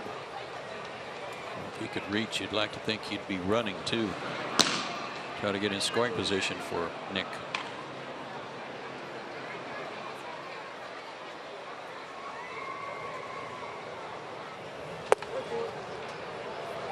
Today the Braves are playing game 3 of a stretch of 16 days in a row without a day off. With a couple of extra inning games looming with the Dodgers. Had to use the bullpen an awful lot. Ogando's up and throwing. And that one golfed towards center. And that's playable for Thompson, who takes over there. And he makes the play, and that retires the side. Free baseball again in Atlanta. 1-1 as we head to the 10th.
Watch the games on TV. You can now stream them live on your mobile device.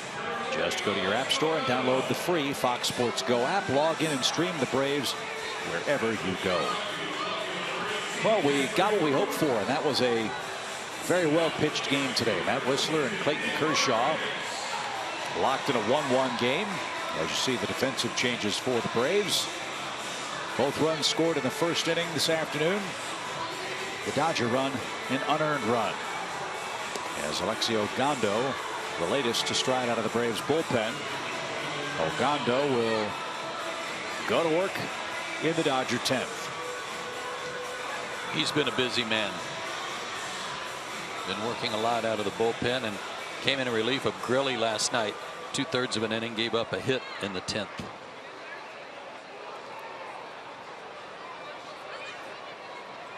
He'll face Trace Thompson, who's reached base twice, once with a walk, once on a forced play.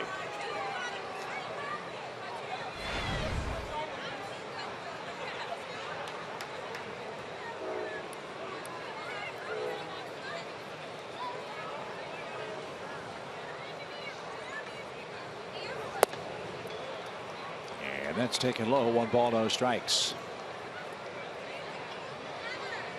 Twins are winning today. They're beating Milwaukee 3-1 in the 5th inning. The Marlins thumping Washington 5-1. That game's in the 7th.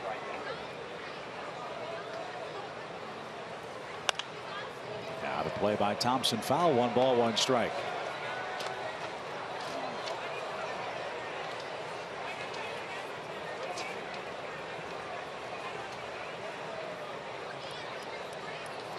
That's Max Scherzer pitching for the Nationals. Yeah, so I was just looking up. I thought it was his turn.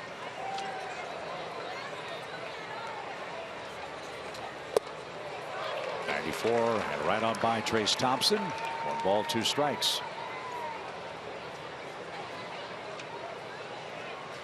National starters entered that game against the Marlins with a 1.23 ERA over their last 9 games. But apparently having a tough day today. Well, all 6 games they played with the Braves, I think with the exception of 1, was really a back and forth tough contest. Braves had leads in a lot of those games against those starters and came up short every time.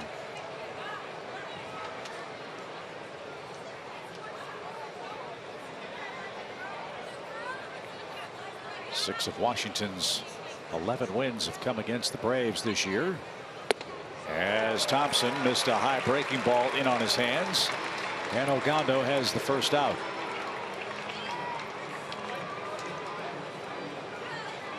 And here's Kike Hernandez.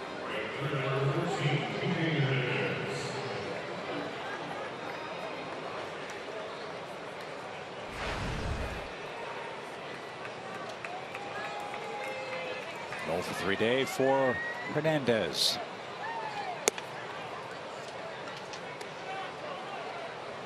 Who's moved from left field to right field for Los Angeles today.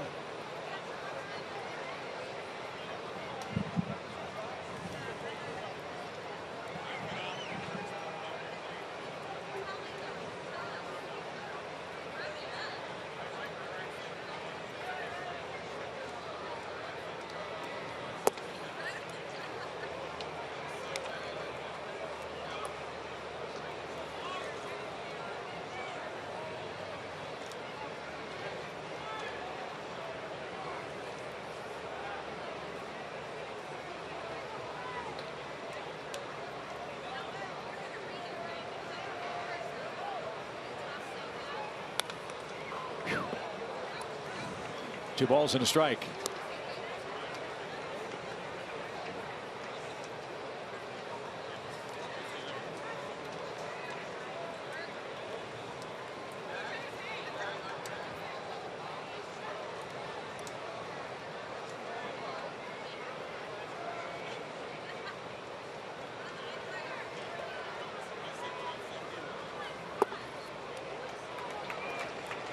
Boy, this guy's swinging the bat.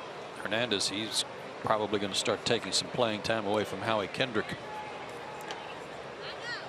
as he did today.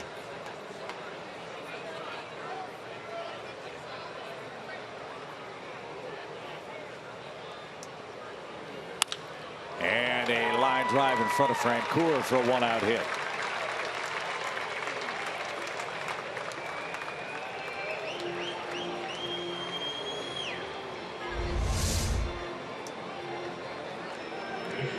Fastball. Great extension.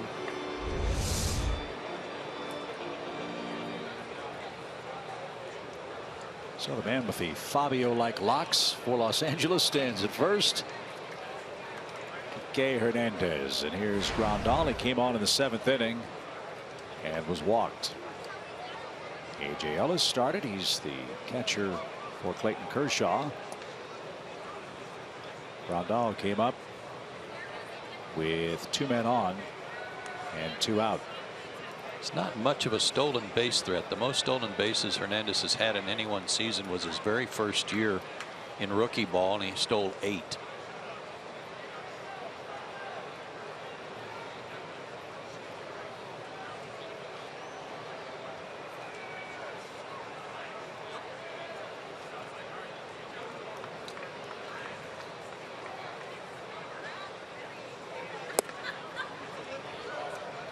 One ball, no strikes.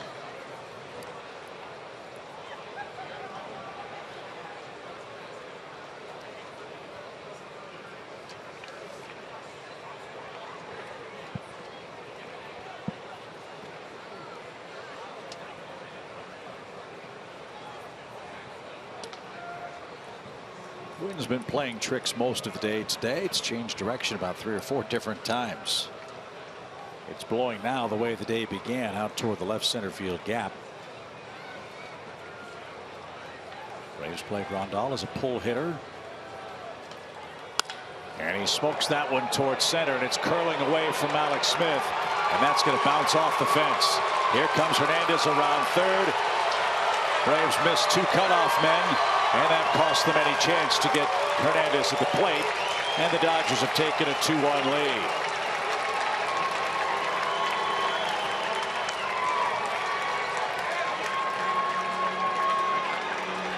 Braves were playing Grandal toward right center, so he goes to left center, and it was slicing away from Malix, and he makes a mistake here of overthrowing not 1 but 2 cutoff men, and the only chance they had was to hit Castro and give him a chance to throw Hernandez out at the plate.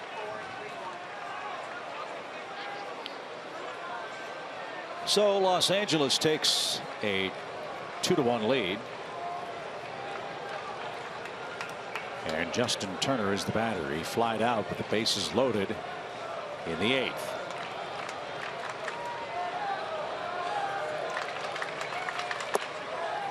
And down and away, ball 1.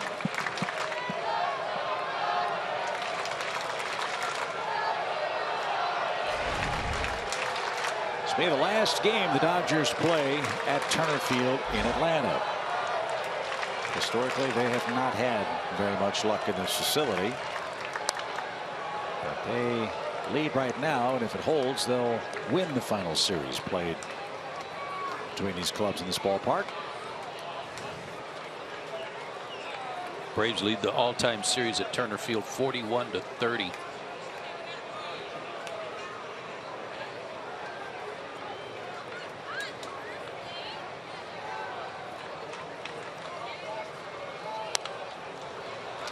Turner rips it foul, a ball and 2 strikes.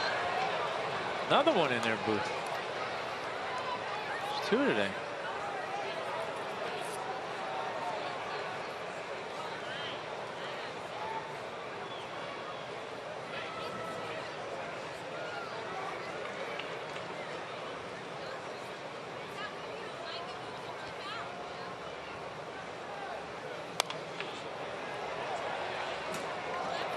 That ricochets off the LED scoreboard to the right. Still 1-2 for Justin Turner.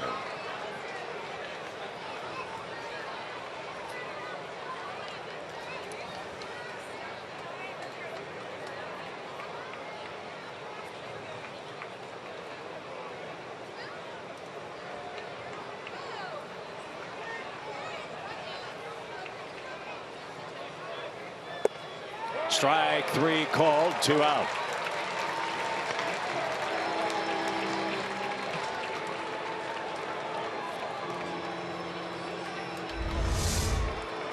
Front door breaking ball.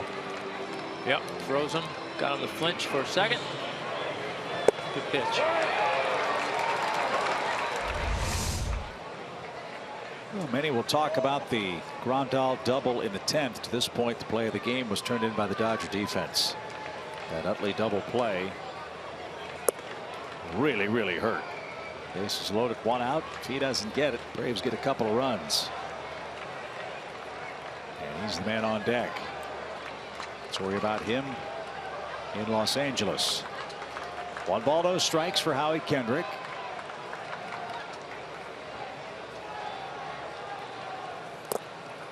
And Flowers backhanded that. It's off his shin guards and the runner to third.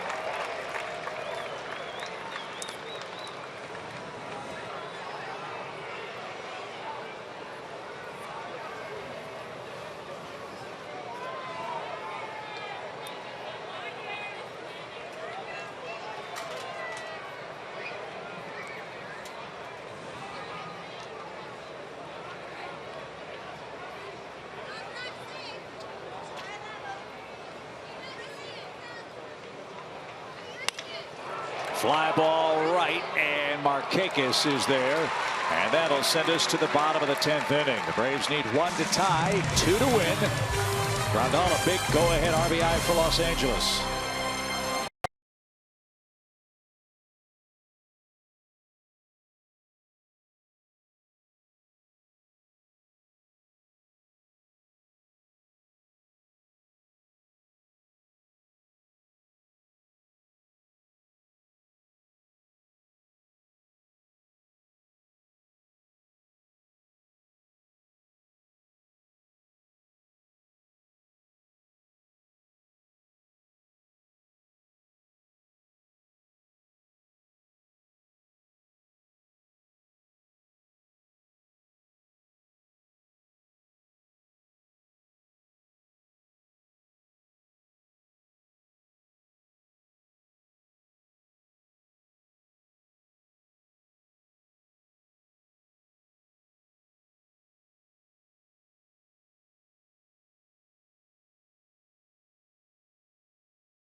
Great way to see your Atlanta Braves during our historic final season at Turner Field.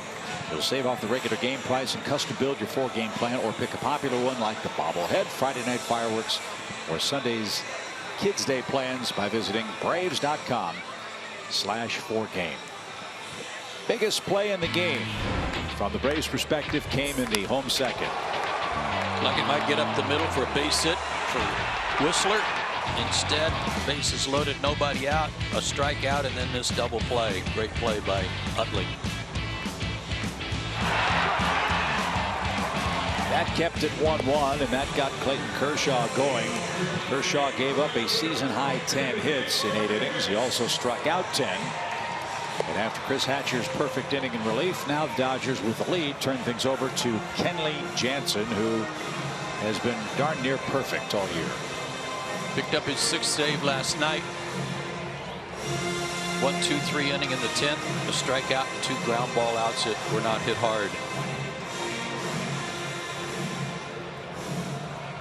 So Nick Markakis will lead off the 10th. Ibar and Castro will follow. Freddie Freeman lurking 4th on the lineup card. Braves need a run to tie it up. We're in the 10th. Get that leadoff guy on. Put a little pressure on him.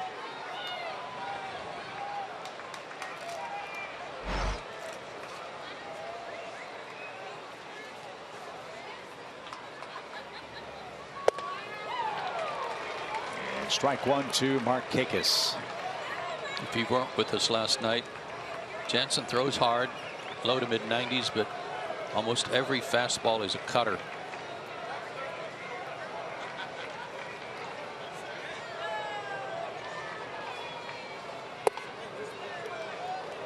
I don't know what was wrong with that.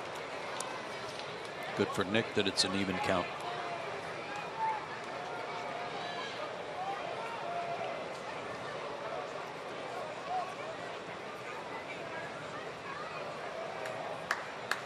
One ball, one strike. Markakis has reached base in each of the first 14 games this year with a hit or a walk. And going back to last year, he's gotten on base in 26 straight games.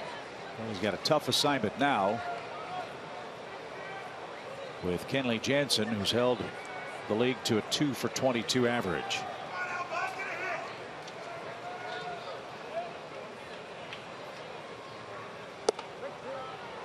Over the outside corner, 2-2.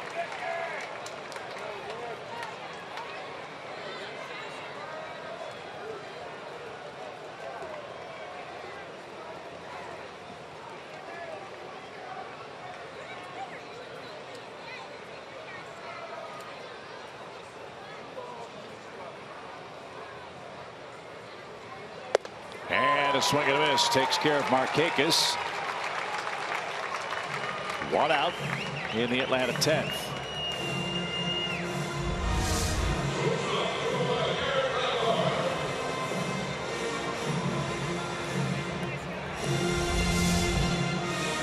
Things sure look good for the Braves in the first inning. Back-to-back doubles to start the day against Clayton Kershaw.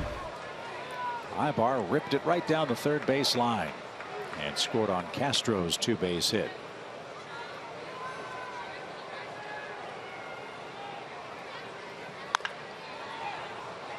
Strike one.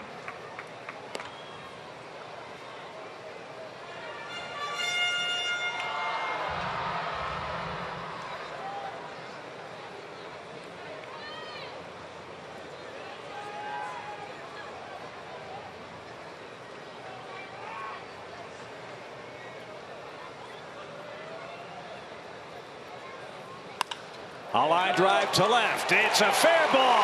Ibar's got another extra base hit. Double your pleasure, Eric. And the Braves have a shot.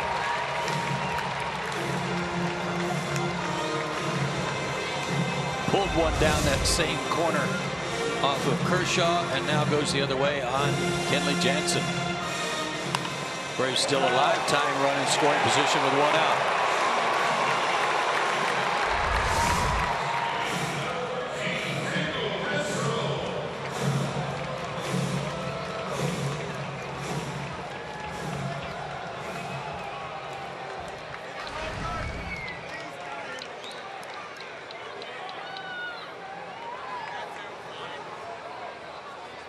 Braves with 11 hits today. 10 off Kershaw.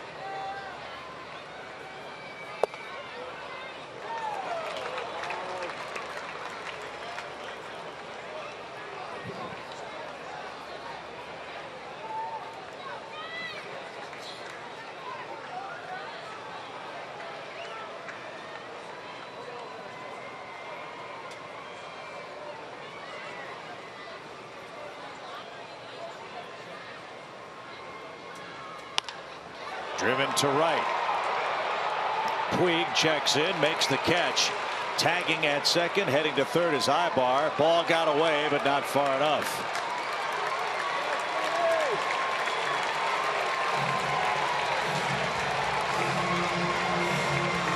Yeah, I don't mind seeing the Dodgers put Puig in right field for defensive purposes, because you never know what he might do. I mean, he nonchalanted that ball and made a catch, and then turned and threw it through the third like he had a play at third. He might have thrown the ball away. So again, right guy up there. You want this guy up there. You led baseball in hitting with runners in scoring position last year. He's off to a slow start. But you got to want to take your chances with Freddie Freeman at the plate.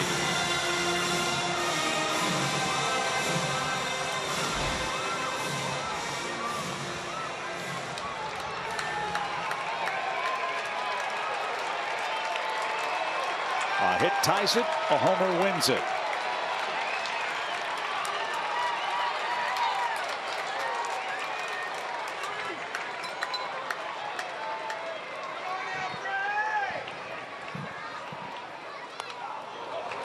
And he had a good rip, strike one. Isn't it interesting too that with the lead on the line here in extra innings, they don't put the big shift on. They back Utley up a little bit, a step or two back out on the grass, but they don't have three guys on the right side. They don't want a weak grounder, let's say, to go to the left side and cost him the lead.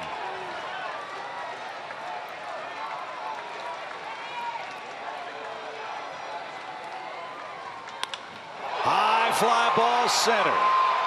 Thompson back is going to have room, and the Dodgers hold off the Braves in 10 innings and win by a final score of 2-1.